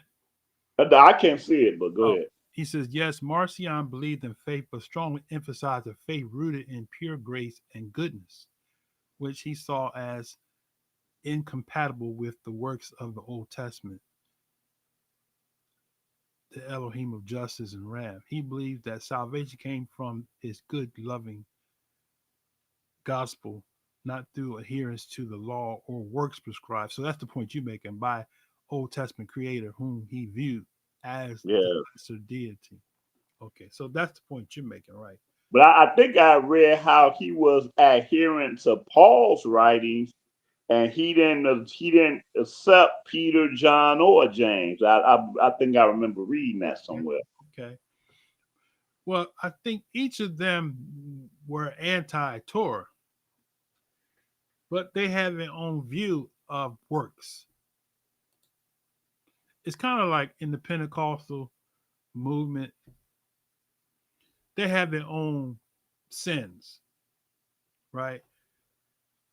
Smoking was a sin, drinking was a Oh sin, cussing yeah, was a sin. You could, when I grew up, you couldn't go to the beach because if you see somebody with a bikini on, you sinning, yeah. Oh right? wow. You don't go out in public and show your body parts because you sinning. So all those were Christian sins. So Christianity have a different version of sins. Yeah. I thought Light was gone. Light said he's back.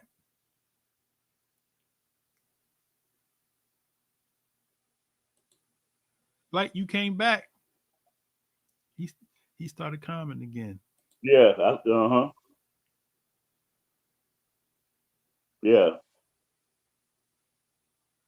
Yeah. Uh yeah, that's true. That's true. I thought you was going to bed, Light. Okay. See, when we have discussions like this, we can't get no Christians to come forward. They'll come in and listen, but they won't come like that one brother there. He said Israel was replaced. Oh man, he set it off, didn't he? Mm. Yeah, I'm surprised he didn't come back. He set it off, man. Wait a minute. Okay. Well, let's wrap it up since we're not really got 9 people still here. That nobody wants to come in and speak. Oh, you got 9 people in? It's showing 9 people. Okay. So light being one Right. So that's what, 5 people unaccounted and for? Topsy being two. Mm-hmm.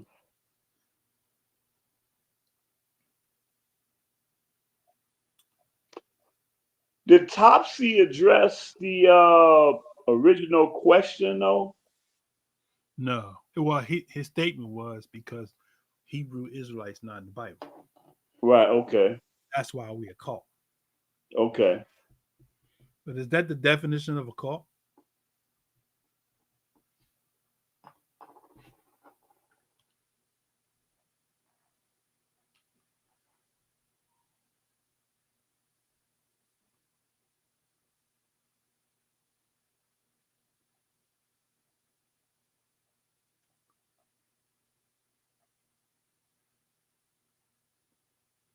Hmm.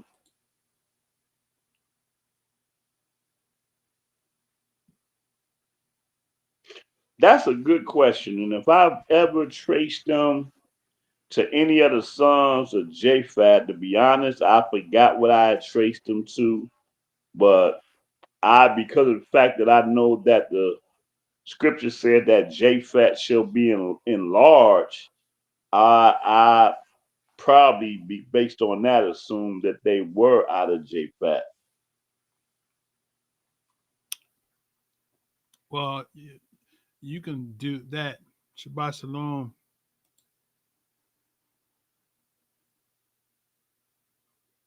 Smitty. Mm-hmm. But you can do like a cranial, because so Chinese skulls are what?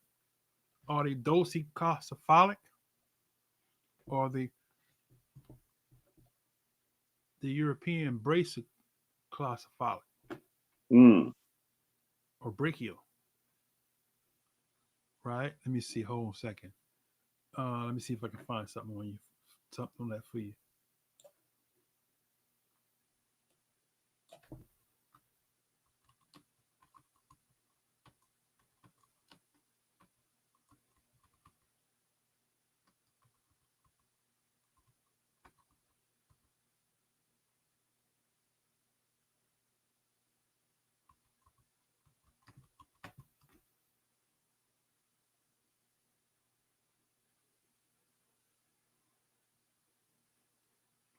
Okay, so can you see that? Is that on the screen? Most Chinese skulls are not dolichocephalic, long-headed. They are typically either mesocephalic, medium-headed, or Mm. a brachycephalic, broad and short. Dosi uh, clocephaly is defined by a cephalic index of 75, whereas Chinese populations generally have a higher cephalic index values. Okay,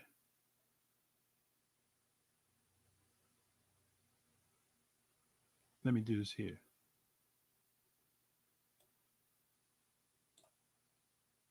Oh, hold on a second. This gets real deep. This gets real deep.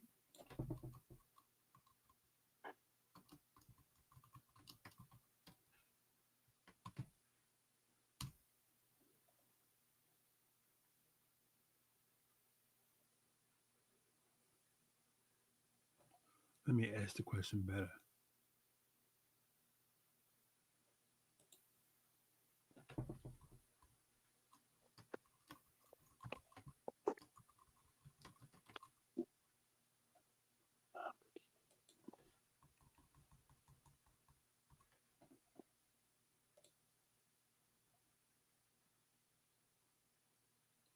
Okay, here we go. So groups that historically have exhibited dosi dosi long, narrow skulls include certain populations within Australian Aborigines, Native Americans, Africans, and Mediterranean groups.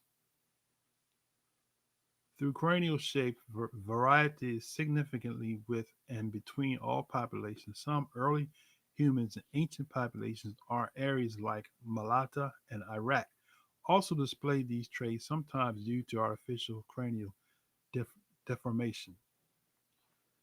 So there you have it. So Asian people don't fit in this in the cranial skull class dorsiclassified. So they, if you notice this, talks about Iraqi and people and what they call Middle East Mediterranean would be people that have the same skulls like we have. Mm. So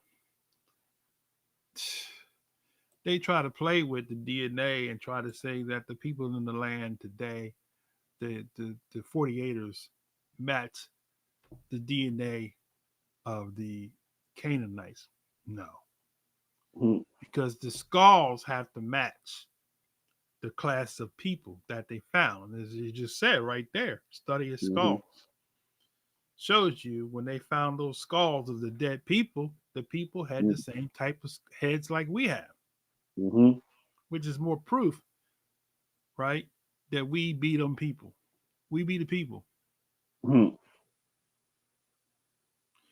Well, the noses. Let me put this on the screen. You can comment on that, Moray. Yeah, and even the ancient Asians you would find are dark complected people as well. So yeah, But you have Japhetic dark skinned people. I mean, yeah, yep. I thought of that too. Yep, yep.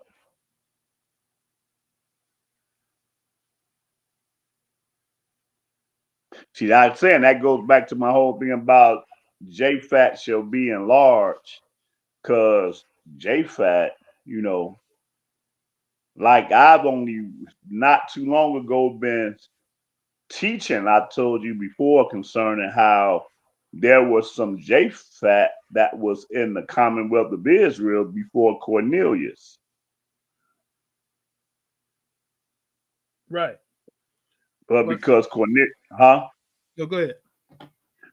But because Cornelius was Italian, they were not before then part of the Commonwealth. Right. But there were Babylonians, there was Medo Persians, there were those people which are Japhetic, and they were part of the Commonwealth of Israel. Right. But So but yeah, but my point is that they were also melanated people. That's where I was going. They were melanated people. right. Uh-huh. So, but my point was, it's like, okay, if the Chinese people are not Japhetic, we know they're not Hamitic. We know that for a fact. So, which leads with the other son, Shem. So, if they are Shemitic, we would see some type of connection with even the Joktan people, the descendants of Joktan, which would be the melanated Arabs. There would be some type of relationship or connection between them.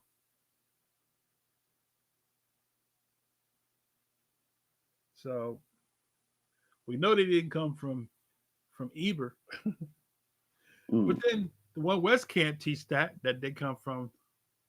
right. Moab Ammon. Oh, okay. Let me see. Uh,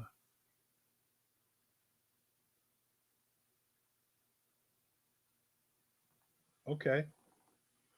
So elaborate on that connection that you made to connect them to Ham. Hey, come on the stream, my brother. You don't have to put your face on there. You can bring your audio. Click on the Yeah, link. you do, bro. If you see our face, man, we need to see your face, man. Come on. Stop It's, being scared. it's easier to talk than to post. Click on the link. Come on in the room. No, it's not about whether you mess up or not because we all iron sharpens iron. Oh yeah, absolutely. Absolutely. If you got proof and I teach one thing and you could prove your case, I'm going with the proof. Yeah. I stand corrected. Yeah. That just like in my book, Shemaiah the Lawgiver, man. I had let's see, I had taught that Caleb was a Canaanite, but somebody later on came and showed that Caleb was actually Edomite. Yeah. Caleb. Yeah. Okay. Was he? Ca- I got to do the study, man, because when I saw Kenite, like the other Kenite, Kenizzite, Kizite, whatever, they were all uh Hamitic.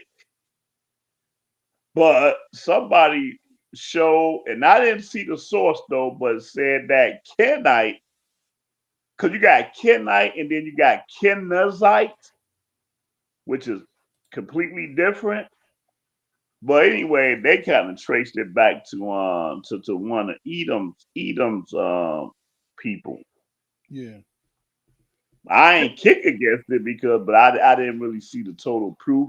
Cause like I said, I kind of made I knew that he wasn't Israelite, but then when I saw the relationship with the name, like I said, Kenzite, all these other, they all trace back to Ham or Canaan actually. Yeah. But my point is that I could be stand corrected, you know, with proof. Yeah. Right. But I'd like to see what you got. That's why I was saying come on the camera. And you got your cell phone, and you got a big house, or go out on the porch. Take your cell phone out there. Just click the link. He don't have to hear you. And see, light up to the Gentiles. That's the same thing that I saw concerning those pictures. like they were, dark complected. They were dark and like we call them Hamite features, but they definitely had features Melanated people. of a melanated people, yeah. But like you say, part of that I believe has something to do with environment, Yeah. adaptation or Right. whatever, Right. you know. Well, too, they all came from the same father, so I don't believe that every J fight was European looking or Caucasian looking. Right, right. Uh, Now some people believe that. I think I heard Bowie T said in one of his lessons years ago that he said Japheth is a Caucasian white. Right, That's not actually 100% true. right. In fact, I think I saw something in your video, Light, where you showed people with Caucasians with Hamitic features with stringy hair. You got some Indian people that got dark complexions but got European features. Yeah, well the Aborigines are like that. But that don't make them Shemite Right, or Hamite. right. They J fight with a Yep, tone, with a yeah, tan. right. Just like you say about the natives. Yep.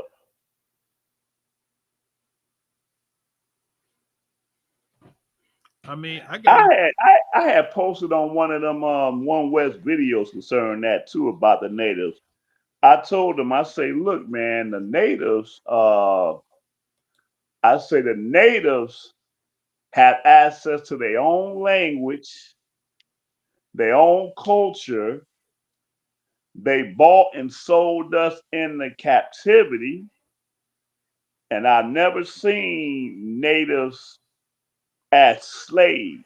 I never seen that, so Deuteronomy 28, it lets us know that we are under a sign and a wonder that identify us. right, So how do you put people that don't have the signs and wonders that we have and try to make them Israelites? That's not how that works. right.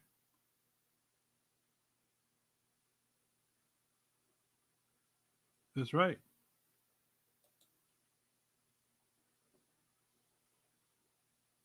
Hmm. It's kind of like it was. We live in a world black and white, but that's a misnomer. Yeah. I don't believe every Israelite look black. Of course not.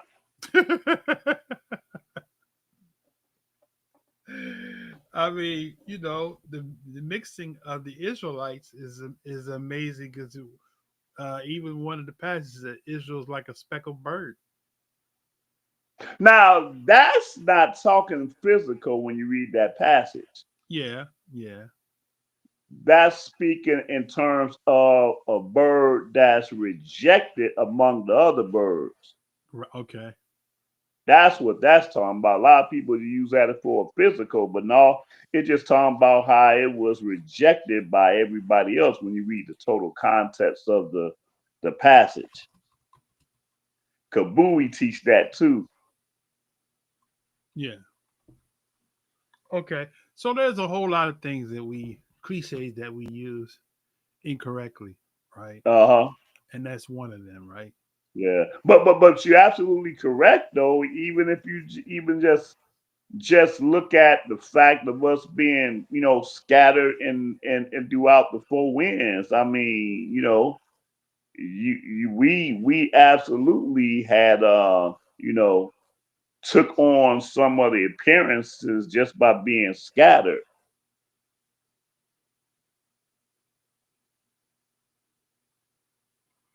Um,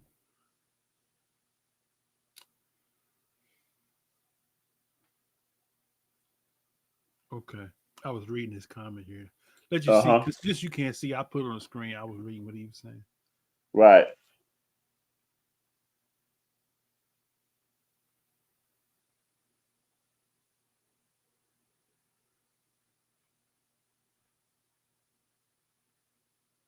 Where are you located anyway? Light unto the Gentiles. Where are you located?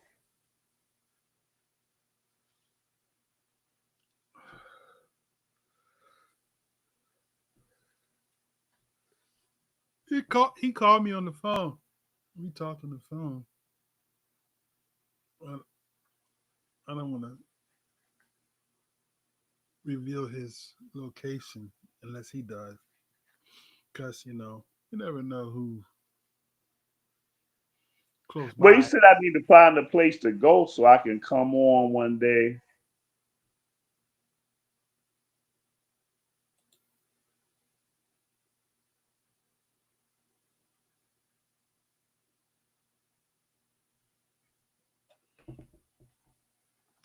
I just say it like this: he's not in our age group. Oh, you give him his address, his location. Are you so you're in Canada?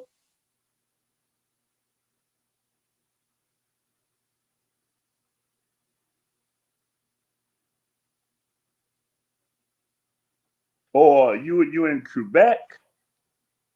Oh man.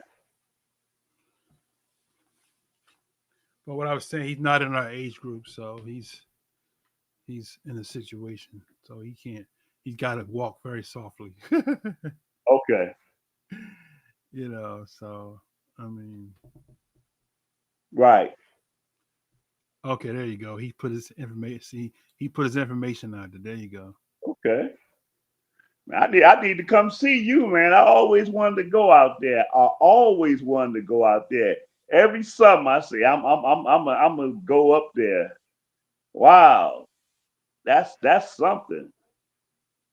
So you speak fluent French too?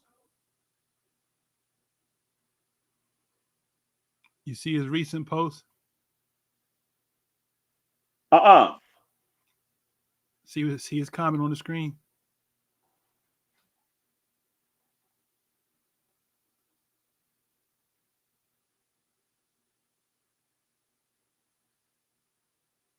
I bet. So he said he's 20 years old, living at home. Yeah. So his mom, she follows One West Division's doctrine. His dad is a Christian. Wow. So he What got a what a combination. he got to come from two angles. Wait a minute. Hey, look. They wake up cussing each other out.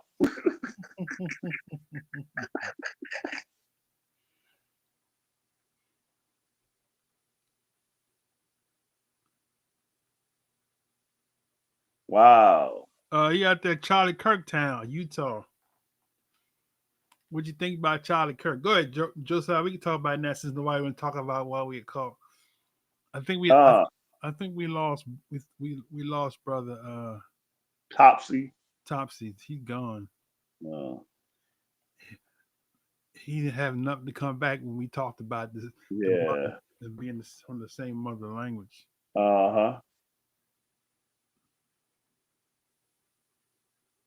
Mm. Yeah, I didn't even know who this guy was, man, until he got shot, to be honest with you. I may have seen him before, but not enough to know him by name or whatever. But indeed, he was a very racist and mean person. And he reminds me of a type of person that when you know what they represent, you will be moved to want to be in a debate with them. Yeah. But his mentality was, I call it psychosis. Right. Psychosis, like it might be a better word for that. When you're determined to believe something, even though you can prove it to be incorrect, but you still want to believe what you want to believe. So let me ask you. So who? Because Trump was blaming the Democrats, right? So who did he ever identify who the person was that shot him?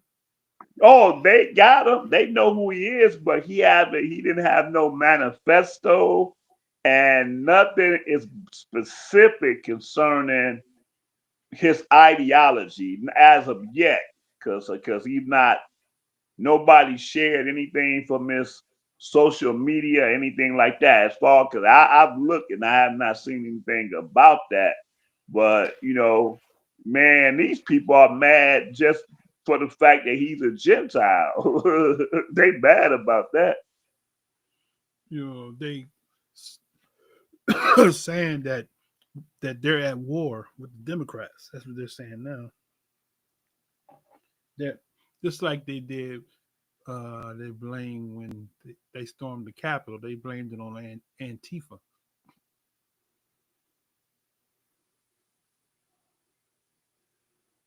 and Black Lives Matter. And see, like unto the Gentiles, that's exactly what my point is. That's exactly what my point is.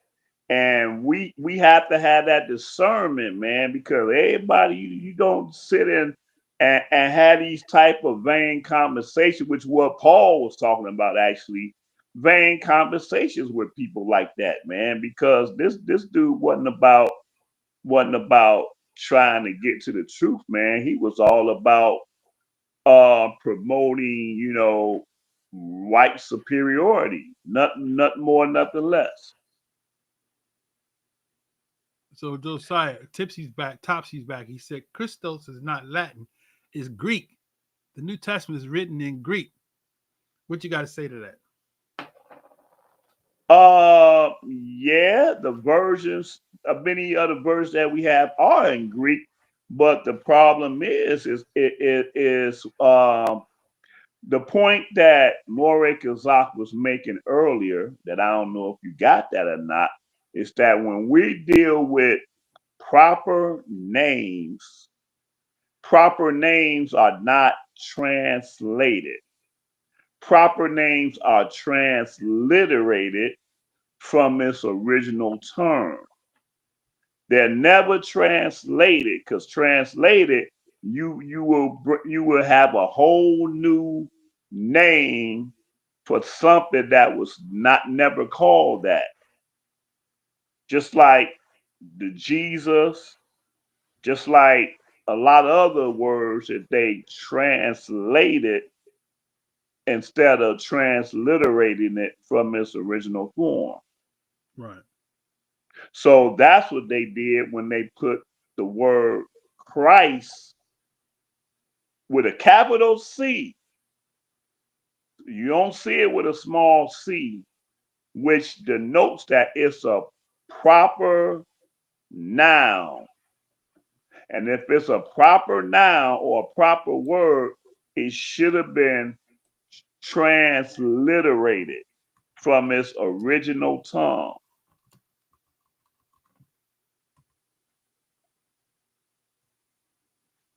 Okay, look, check this out, Topsy. I asked the question, who was the god of the Greeks? He said there was no single god for the ancient Greeks, but rather a pantheon of deities, with But Zeus, there was a head, though. right, with Zeus serving as the king of Right. the gods and Of the ruler of the pantheon. Yep. Olympians, who resided at Mount Olympus. Right. And his Roman equivalent was who? Jupiter. Oh, that's right. That's right. You're right. It was Jupiter. That's Are Peter? correct. Huh? Are Peter? Yeah, yeah, yeah, yeah. Yeah, yep, that's correct. That's who they named Shimon Kappa, Peter. Right, right. Wait, where that at in the book where they call one of them Well, that was Paul and Barnabas. Paul and Barnabas? Yeah, they gave Paul Jupiter, and they gave Barnabas Mercurius, Mercury. Right. Let me see. What's that? Acts. I think it's an Acts. Where's that at? Is that like 14 or something like that? 14:12. Yep. Oh, okay.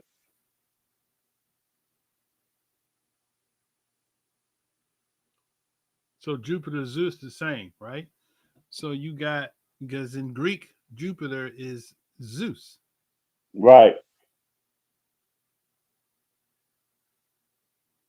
And in the Latin, brother Topsy, they use the word Deus.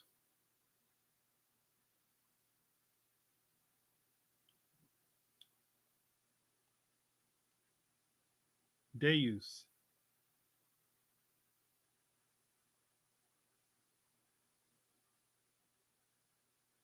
And Uh, see again, like I say, when I started teaching concerning the actual names of the Father and Son, I was showing this as a means to show that that's what the heathens did when they came across us, that right. they would never uh utilize what we have, they would change it to their deities.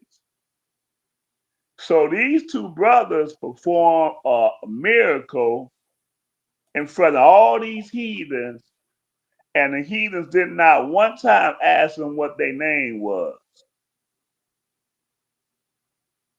Like they didn't have no name. They performed these miracles, but they ain't asked them what their name was. They gave them names according to their own worship, Right. which is the same thing the Egyptians did, same thing that the Babylonians did, same thing that the Medo Persians did. Mm-hmm. Right. Dios is what I was thinking about. Dios. Uh huh. That's the Latin Dios. Right. Which, now here's the interesting thing, right? Dios is close to Theos, right? Uh huh. So it's a sister. It's showing you the relationship between the sister languages. So when you go to the Greek New Testament, and for people to say that the New Testament was written in Greek, that's been debatable, because some people believe that was written in Aramaic. I have an Aramaic New Testament somewhere in my library where they'll debate you down and say the text was written in Aramaic. Mm-hmm.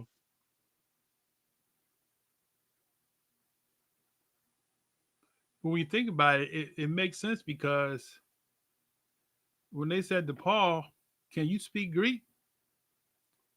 So it must have been a given that the Israelites in the land didn't speak Greek. Right. Right. Right. If Paul was a Roman citizen and they asked him, "Can you speak Greek?" Right. Based off his appearance. Exactly. Right. So it wasn't a given that the Hebrews during the days of the Messiah spoke Greek, Right. which is suspect. That why would the New Testament be written in Greek if they were Hebrew people that spoke Aramaic and Chaldean, and but yet they wrote their letters in Greek. Right. But the thing is that we know that some of the New Testament books was written way after they were gone. Okay, right. So what's the origin of the Greek text? What is the origin? I don't know if I ever really looked that up specifically, but I do know that a lot of them came into existence like 100 CE and 200 CE or whatever. Yeah.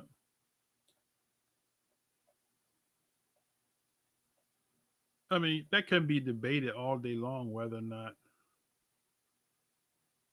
the New Testament was originally in another language besides Greek. Because we do know for a fact, and you know this, when Rome, Topsy, why do you keep saying that? I want to understand from your point of view why you keep saying your ex-white pastors never taught you that. I don't understand what that implies. I don't understand that. I didn't mean to cut you off, Moray. I just saw that pop up. was the second time you said it. Right. Wait, I mean, I want him to come to the microphone and explain his point because it's hard trying to assume what somebody's saying if they.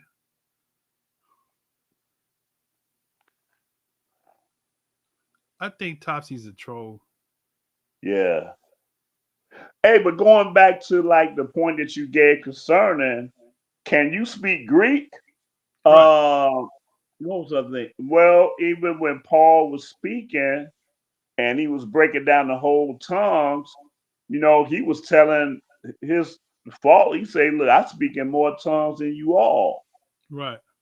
So even in his statement, he was acknowledging the fact that, oh, wait, or on the day of Pentecost, when the disciples were being heard in the mother tongues, they like, aren't y'all Galileans? Yeah, that's what they call them. You should not be. Y'all should not be speaking in these languages wherein we were born.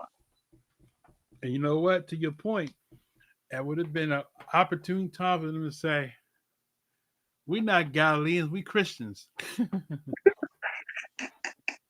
That would have been a good time for them to explain, "We Christians, brother. Right. We followers of Christ." They didn't say that. Mm. Right. Right. And the people that called them even the people that called them didn't call them Christians, Yeah. but they knew they were followers of the Messiah. Uh-huh. But they called them Galileans. Okay, but see, then like you say, so that goes back to the original point. Is there anywhere in the Bible where they call themselves Christians?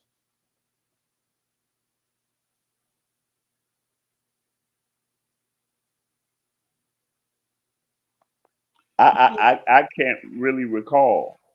Some reason or other, I got a feeling that's one of Vocab Malone's people. If that's not him, the Topsy, because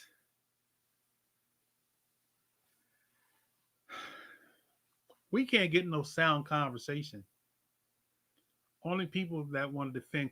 See, Topsy basically is defending Christianity in any cause. That's what I see. Mm-hmm. So that word, he's a Christian or she's a Christian, whoever Topsy is, and they are defenders. They are what you call,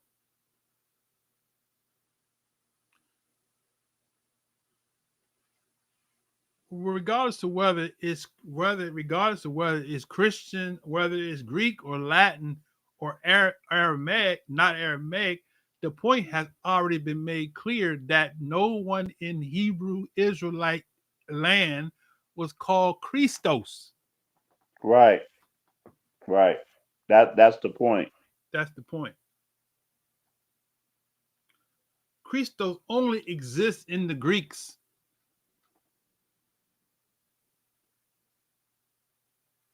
Do we need to go to the book of Maccabees to prove a point? Ooh. Who the Greek deity was? Ooh. Let's do it. I'm gonna show you who the Greek deity was, Man. and this gonna close. This gonna seal up the deal. Let's go to Maccabees, right? Let me see if I can pull up my sword.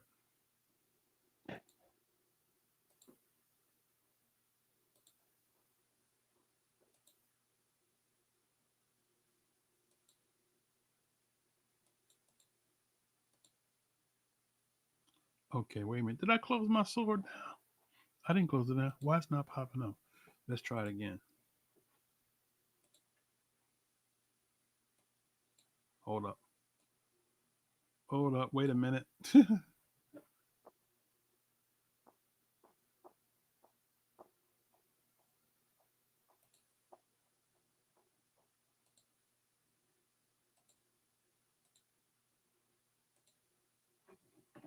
Okay, so I'm going to go to the King James Version with the Apocrypha.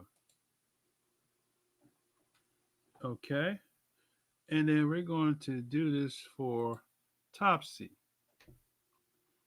Okay. We're just going to type in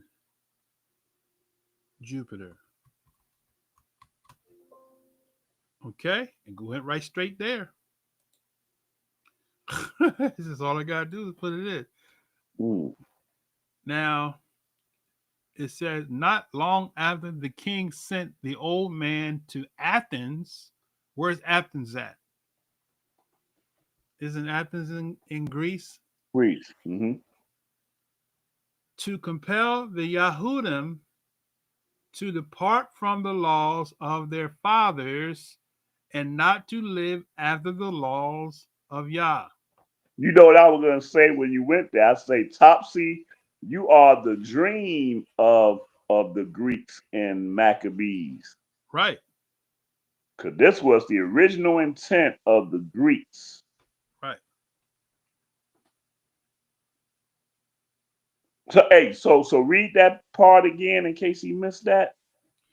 Not long after the king sent an old man of Athens to compel the Yahudim to depart from the laws of their fathers and not to live after the laws of Yah.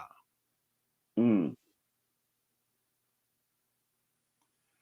And to pollute also the temple in Jerusalem and to call it the temple of Jupiter Olympus. Wow. And we already told you who Jupiter was. Jupiter is the Christ of the Greeks, Zeus. And I wonder why they say Jupiter, being that these were Greeks, though. I really wonder about that.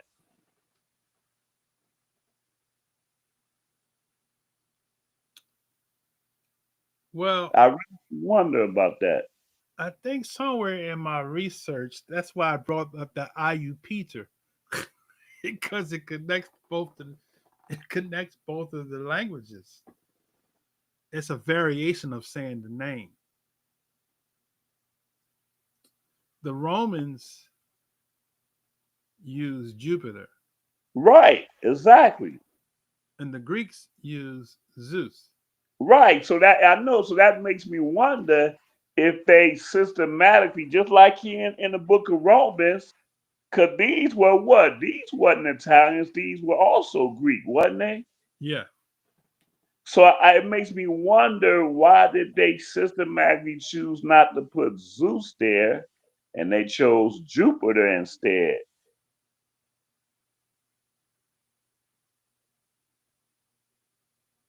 Hmm. See, I mean, I really wonder about that, because just like in the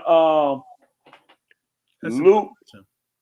what's that? Luke 4:27, when they translate Elisha's name to Zeus, but Right. they didn't spell it with a Z. I mean, well, they initially was a Z, but later they replaced the Z and put an S there, Right.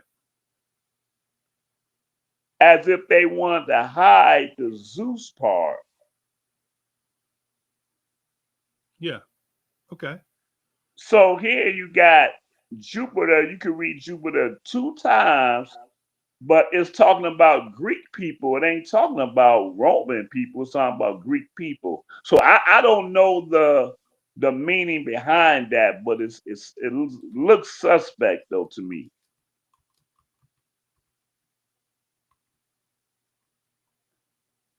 If you got something on that, share, because I don't have anything on that. Well, it said that Jupiter was an epithet of Zeus.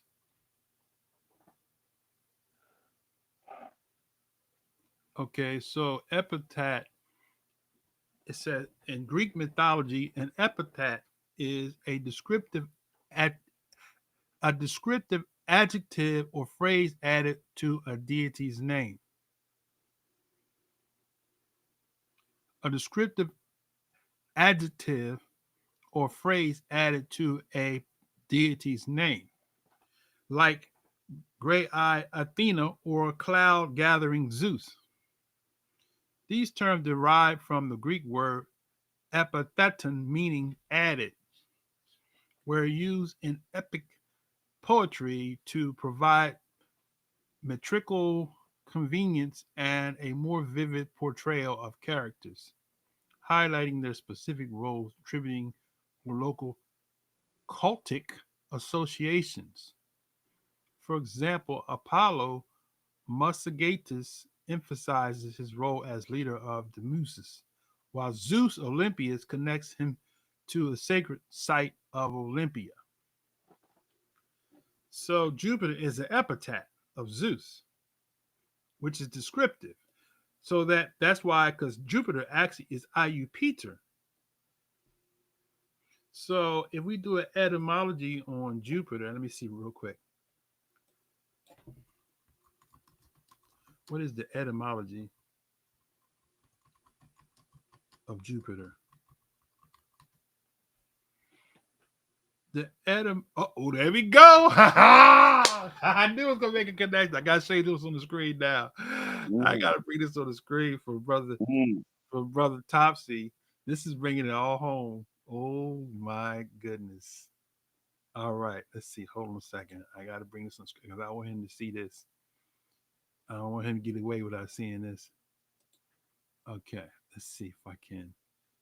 All right. Stop screen sharing. Then I'm going to screen share. And I'm going to screen share. And I'm going to go here. Okay, there we go. All right. Let's make it big so he can see it. What will come off the screen for just for this one here. All right. Mm-hmm. Okay. So it says the etymology of Jupiter comes from the Latin iu Peter, itself derived from the Proto-Indo-European pi phrase Diu Peter, meaning God Father. Woo! Did you hear that? Mm. Father God. They call Jesus Father God, Mm. Savior Wow. God. So it says it is the Latin. So Iu Peter is the Latin. It's derived from Proto-Indo-European phrase Diu Peter, meaning God Father or Sky Father. Mm. This powerful prefix Diu means to shine. There goes your smearing. There goes your Christ. To shine and refers to bright, clear sky, while Peter means Father. Iu Peter, the shiny Father, or the Son, or the Son Father, or the Son God. Right? Connecting the dots. This powerful prefix du means to shine, refers to bright, clear sky, while Peter means Father. This lineage connects the Roman god to the Greek deity Zeus, whose name also contains the root diu and the word pater, father, both tracing back to the same ancient pi roots. Mm. So it's the same. Mm. So Iu Peter means the God Father. Peter Mm. means father, pater. You know, they say, I am the potter, he is the potter, and I am the clay. Mm. That's the Latin for father, pater. Mm. Iu Peter is the Latin way of saying the God Father. God. Mm. And this, so Jesus is called, they call, let's look a little further. He's tracing the lineage. Proto-Indo-European pi, the ultimate origin is the root do, meaning to shine. Mm. Latin, the Romans derived the name from Iu Peter, Proto-Italic. This developed into Deus Pater, which means Sky Father. The ancient Greece, the equivalent deity was called Zeus, and the vocative form of Zoopater means Father Zeus Mm. and shares the same ancient root. The English name Jupiter comes directly from the Latin name. Uh-oh, you hear that? Mm-hmm.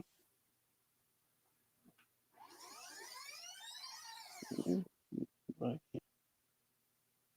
It comes directly from the Latin name.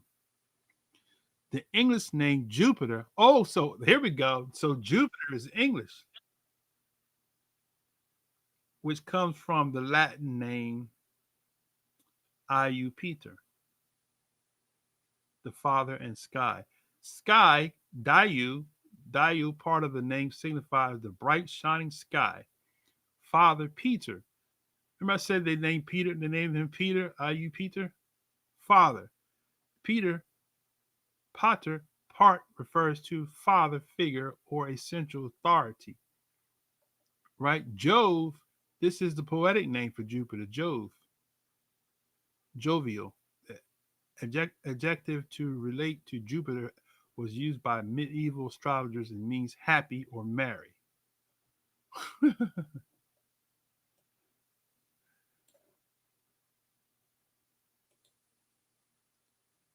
Oh, did we lose Josiah?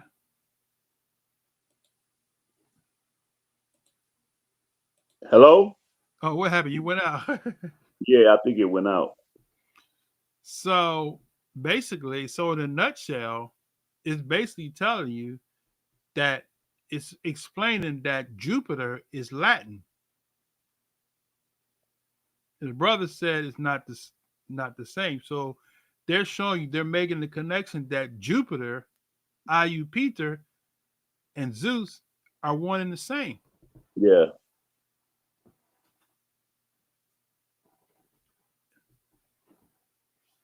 The Father God. That's who Mm. he is.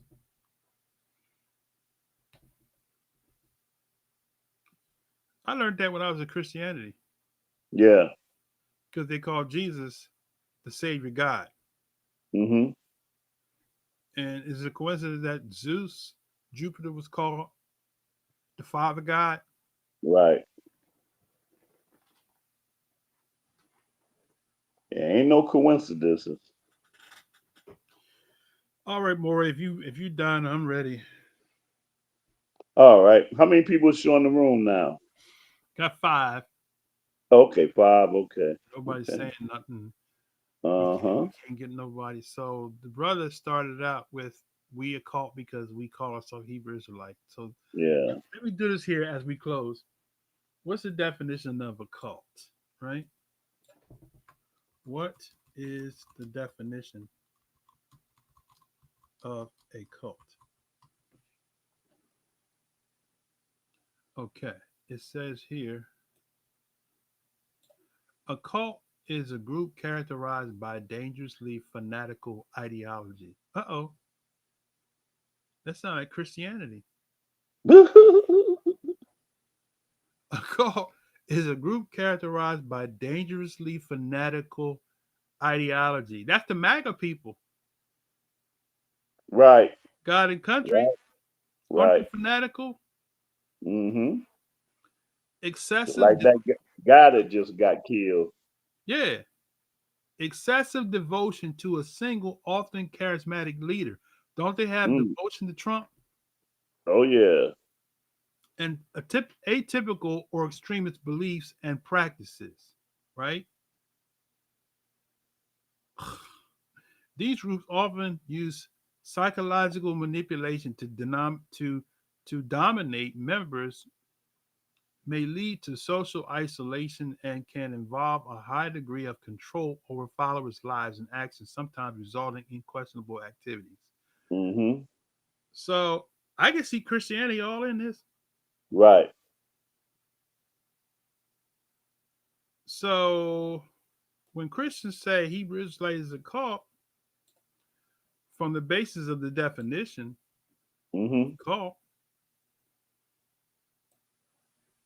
if you're extreme in your beliefs, you fit the definition of being a cult. And it's Uh-huh. not just the he. Now, occult is something different, Well, that's a mystical, spiritual dynamic. right? So yeah,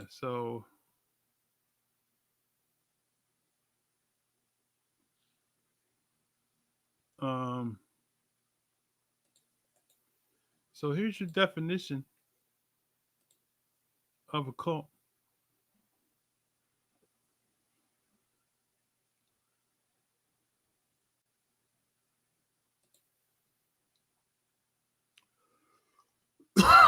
For the viewers, I'm gonna leave it up so you can read it. So Hmm. next time y'all get out there and in your But see, personal you know what though? But see that would fit. That would really absolutely fit One West as well, though. yeah, true. By definition. Well, I mean, it would even fit some Hebrew groups like Pastor Dow. Well, yeah, yeah. So when you have a group of people that are fanatic in their ideology, I could be considered a cult. We fanatic about Torah. I believe that in a concept of fanatical, though, is that it leaves no room for reasoning. That's how I see it. Okay, okay. Well, let's look up the definition of fanatical. Let's see.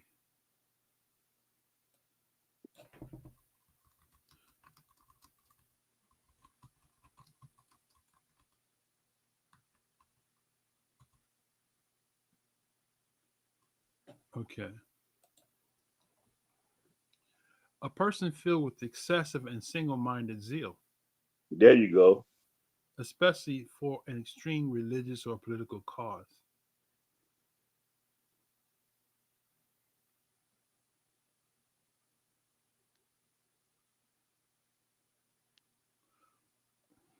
Well, I mean, anybody could fit that description because if you riding down on 95 here up here and you got stickers that says follow Yahuwah on your nice brand new 2026 Lexus, somebody might say, why did he mess up that beautiful Lexus with a bumper sticker? That could be considered fanatical, wouldn't you say? No, not really. You don't think so? That would be considered No, you fanatical. only talking about a bumper sticker, man. But if you I'm out saying somewhere, to somebody that's looking outside at you and saying, that's a luxury car. Why would he put a bumper sticker on there to dress down that expensive Lexus? mm, So to them, they would consider that would be considered fanatical to them. yeah, yeah, okay, It's just like we say Jesus freak. You see a person, they in the we at the concert and they got on they got t-shirts on that say Jesus freak. uh huh, We're like, wow. mm. uh Topsy got another comment.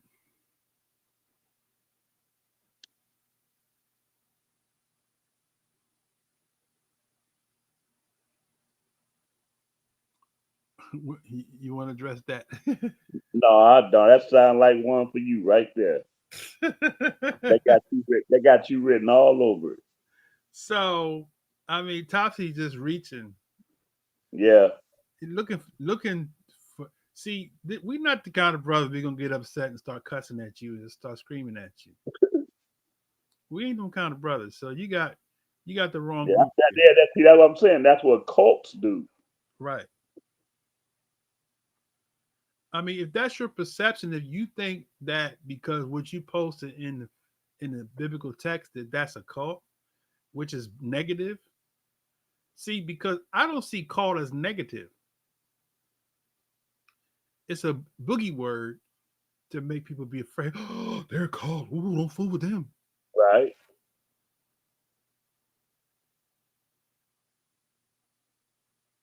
But when Christians say cult, they basically mean anybody that's anti-Christian, not realizing that a Christian can be a cult too. All right. But to them, if you're not a Christian, you're a cult. Okay. But if you are a Christian, you're not a cult, Mm-hmm. which is not true. You can be a Christian and be a cult at the same time. Yeah. I wish Topsy could come on and explain some of the stuff that he's posted though. He ain't gonna do it because he's a troll. He's not. He don't want to identify himself. Uh, He wants to try to distract and sidetrack. mm, Notice how long he takes before he posts something else again. yeah. He just digging, reaching for something to say. Uh-huh. He waiting for a got you moment. Mm. You ain't gonna get no got you moment on this channel and on More Nope. Rachel Side channel. Ain't no got you moment on this channel. Yeah. Because if you say something that's true, I'm gonna agree with you. If you back it up.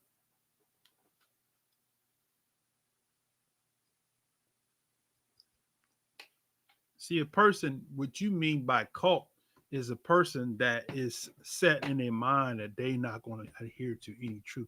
That's why I say Christianity is a cult, because Christianity won't adhere to anything outside of the Christian circle. Uh-huh.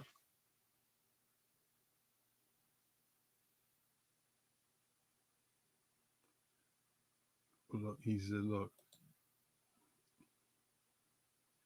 we not Pastor Tony Smith. Oh man, what? Look, that's the funny thing. The brother came in a few weeks ago, want to connect us to One West.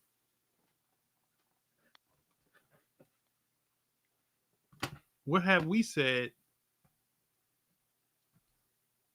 to make you feel the need to say Pastor Tony Smith? I think, isn't that the guy that had Lexi, the Lexi girl? He was on Lexi TV show. Who was Lexi? I don't know who that is. Lexi used to have a TV show on the Word Network. Let me see if I can pull her up real quick. No, I don't know who that is. Let me see. I'll pull her up real quick. She's got a YouTube channel. It's Tony Smith. I think there's a guy in what's that? Conyers, Georgia. I think have a Tony Smith. Okay, I'm gonna show you. Conyers, Georgia. I'm gonna show you Tony Smith.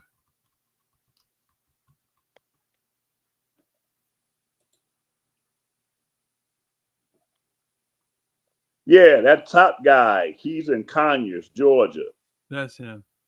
Yeah, he in Conyers, Georgia. Yeah. Well, he was on Lexi's. Let me show you. That's Tony Smith on Lexi. Yeah, I know who he is. He went from being a Christian pastor. He said Jesus, Jesus, Jesus everywhere, but then he took it down. This is him on Lexi's show right here. To your audience, we have a man here that almost needs no introduction. If you have been on YouTube, then you may know this guy. CNN execs watch this guy. People call him from all over the world. You don't believe me? Take a look at this clip. He talks a lot, but he don't read. You walk around here with them high heel shoes, you're just a prostitute. I don't care who. It could be my wife, it could be my daughter, it might be my mama. You know, he reminds me a little bit of myself. Too many preachers have gone out and called the name of God, and they made. Wait, say it again. He reminds me of your brother Lee a little bit. Oh, Lee. I'm not gonna be one of them. Right. Natural retardation, you can't help that. That's a birth defect. But you don't have to be spiritually retarded. That's right. Well, like I say, he's in Conyers, Georgia. Every preacher preaching false doctrine. Oh, he's from Georgia? As far as I know. Oh, he sounds like he's from Chicago. He sounds like he got a little Chicago accent. Oh, okay. I have to look him up. Yeah. So I ain't gonna do it now though. But so that's who he's posting. But look, anyway, Topsy don't have nothing else. So we're gonna go ahead with the other 5 people that's tuned in, and you might be included in the 5, you and me. So maybe Yeah. 3. So if anybody that's in here got anything to say, I'm gonna give you 60 seconds. Okay. And then if not, we're gonna just go ahead and close out because we got Shabbat tomorrow. Yeah. And we gonna be, you got teach tomorrow and I'm teaching. I guess I'm teaching. I don't have a topic for tomorrow. Mhm. I don't know what I'm teaching on tomorrow because this week I just didn't prepare nothing. Right, man. So unless the Most High give me something between now and then, Yeah. I might just go online and just have an open discussion. Mm. We'll see. We'll see. Sometimes the most Yeah. surprises me. He'll wake me up in the middle of the night. So that's what I want you to teach on tomorrow. And I'm like, Right. I Hmm. got 3 hours of sleep. You got anything based on that cat dying and his views and his extreme cultic views? You talking about Charlie Kirk? Yeah. You know, I played him on one of our Shabbat lessons, Mm. showing that how he was very open. See, the thing with him was he was very vocal in what he felt. Exactly. The sad part is a lot of Caucasian people feel like he felt, but they won't vocalize it. Right. They hide it in their politics. Yeah. So I respect the fact that he was open and he would have never embraced the label of being a racist. Yeah. But he felt like, That's why Trump loved him so much. huh? That's why Trump loved him so much. Right. See, because we know if it walk like a duck, quack like a duck, is a duck. Uh-huh. So it's kind of like you can't prove a person's racist, but you can prove that their actions are racist Yeah. or have racist intent. It's like Hmm. when I was in corporate, I couldn't prove that my manager was racist, but I could prove that the policies were racist. Right. So the policies, when people say Trump is not a racist, you got to look at the policies Right. that he writes, Hmm. that he does. When he Right. take away money from the poor, he's racist against poor people. Right. He's racist against black women. Hmm. Everybody he snaps at is a black woman. Look Yeah. at it. Wow. Watch. And Hillary Clinton, and only because she was opposition to him, and he was running against her. But so that's it. That's all I got. I mean, we'll be back on at 9 a.m. Eastern time for those of you that still tuned in. You want to join in with us. If there's any Christians that want to join us tomorrow on the Shabbat, please feel free to come back. I probably need to download this and upload it on my other channel because this is straight on to the Malachi channel. So, closing thoughts, Moray, and then we'll wrap it up.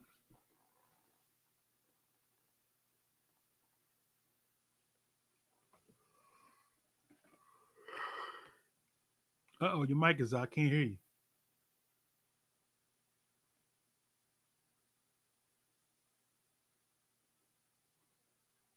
Still can't hear you.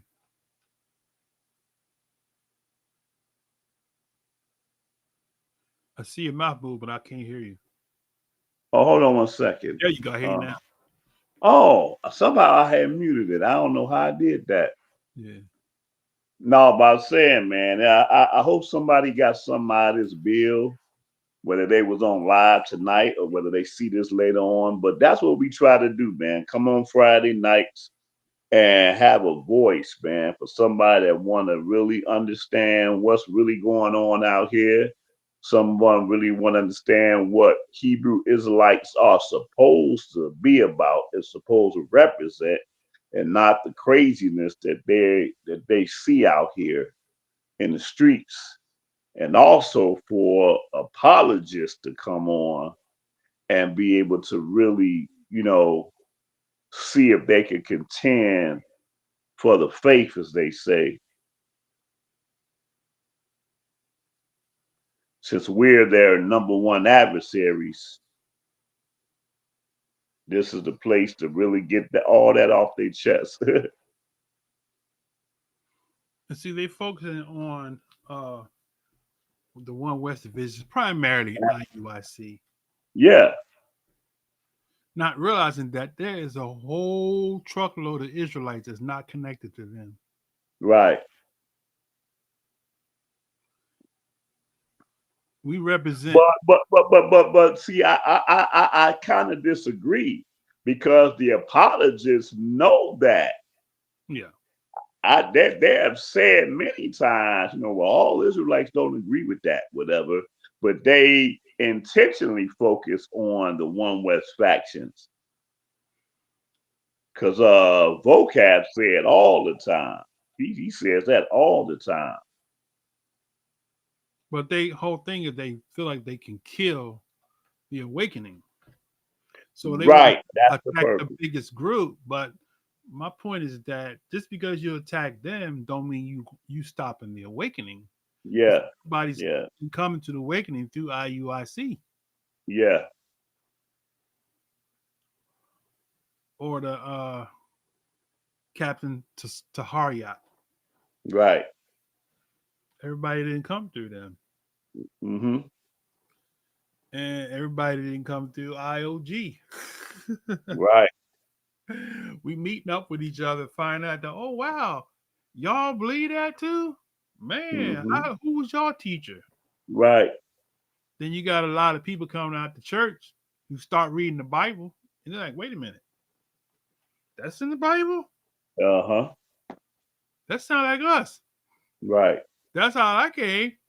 I was reading, and I was like, Me I too. thought, huh? Me too. I started reading folklore says secretly. He's folklore coming to the class late. Yeah, secretly folklore because Hebrew Israelites people don't call. I've never been called a cult to my face by anybody. Neither has Maury Joseph. We already addressed that at the beginning, so that's Mm-hmm. why the title says secretly. They only go public when they're not addressing directly. Right. They're basically addressing to their listeners and viewers. Right. That's a cult, a boogeyman word.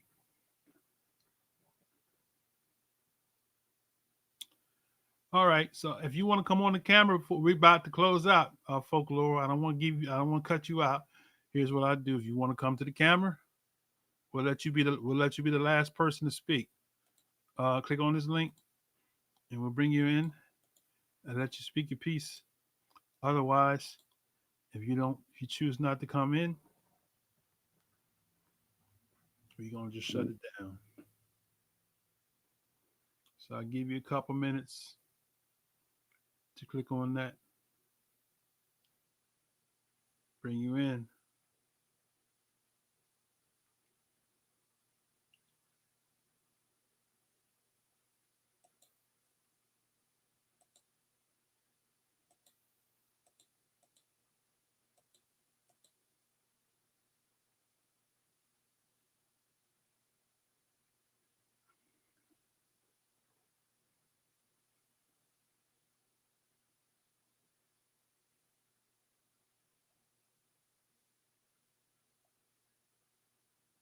So that's the reason why we had this open because we want you to come out the closet.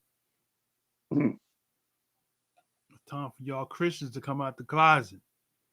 Don't call us a cult in your closet and then we give you an opportunity to speak. The cat got your tongue. Right. All right. I guess folklore don't have nothing to say. So those of y'all that catch this part of the video, thank you for joining in. And we will see you again. God will. We'll I try to put it out early. If we're gonna come back on next Shabbat, I try Shabbat night, I'll put it on early. Hmm. If not, Okay. it'll be 2 weeks from now. So Right. maybe we need to give you an opportunity, enough time to be able to Oh, see you it. say 2 weeks from now? Okay, that's fair enough. That way they'll have time to see it and then they can tell their people. Right. So we'll just call it part two. We'll just call it Okay. part Mm-hmm. two. All right. Mm-hmm. So folklore has nothing to say. So we done. So we will see you all on Shabbat. Those that are still tuning, those that pick this up a little later, we'll see you in Sons and Daughters of the Covenant of Yah chat room and the Spirit of Yah chat room. Live stream. All right. SOY. SOY. Yeah. Soy. All right. So we're going to end the stream and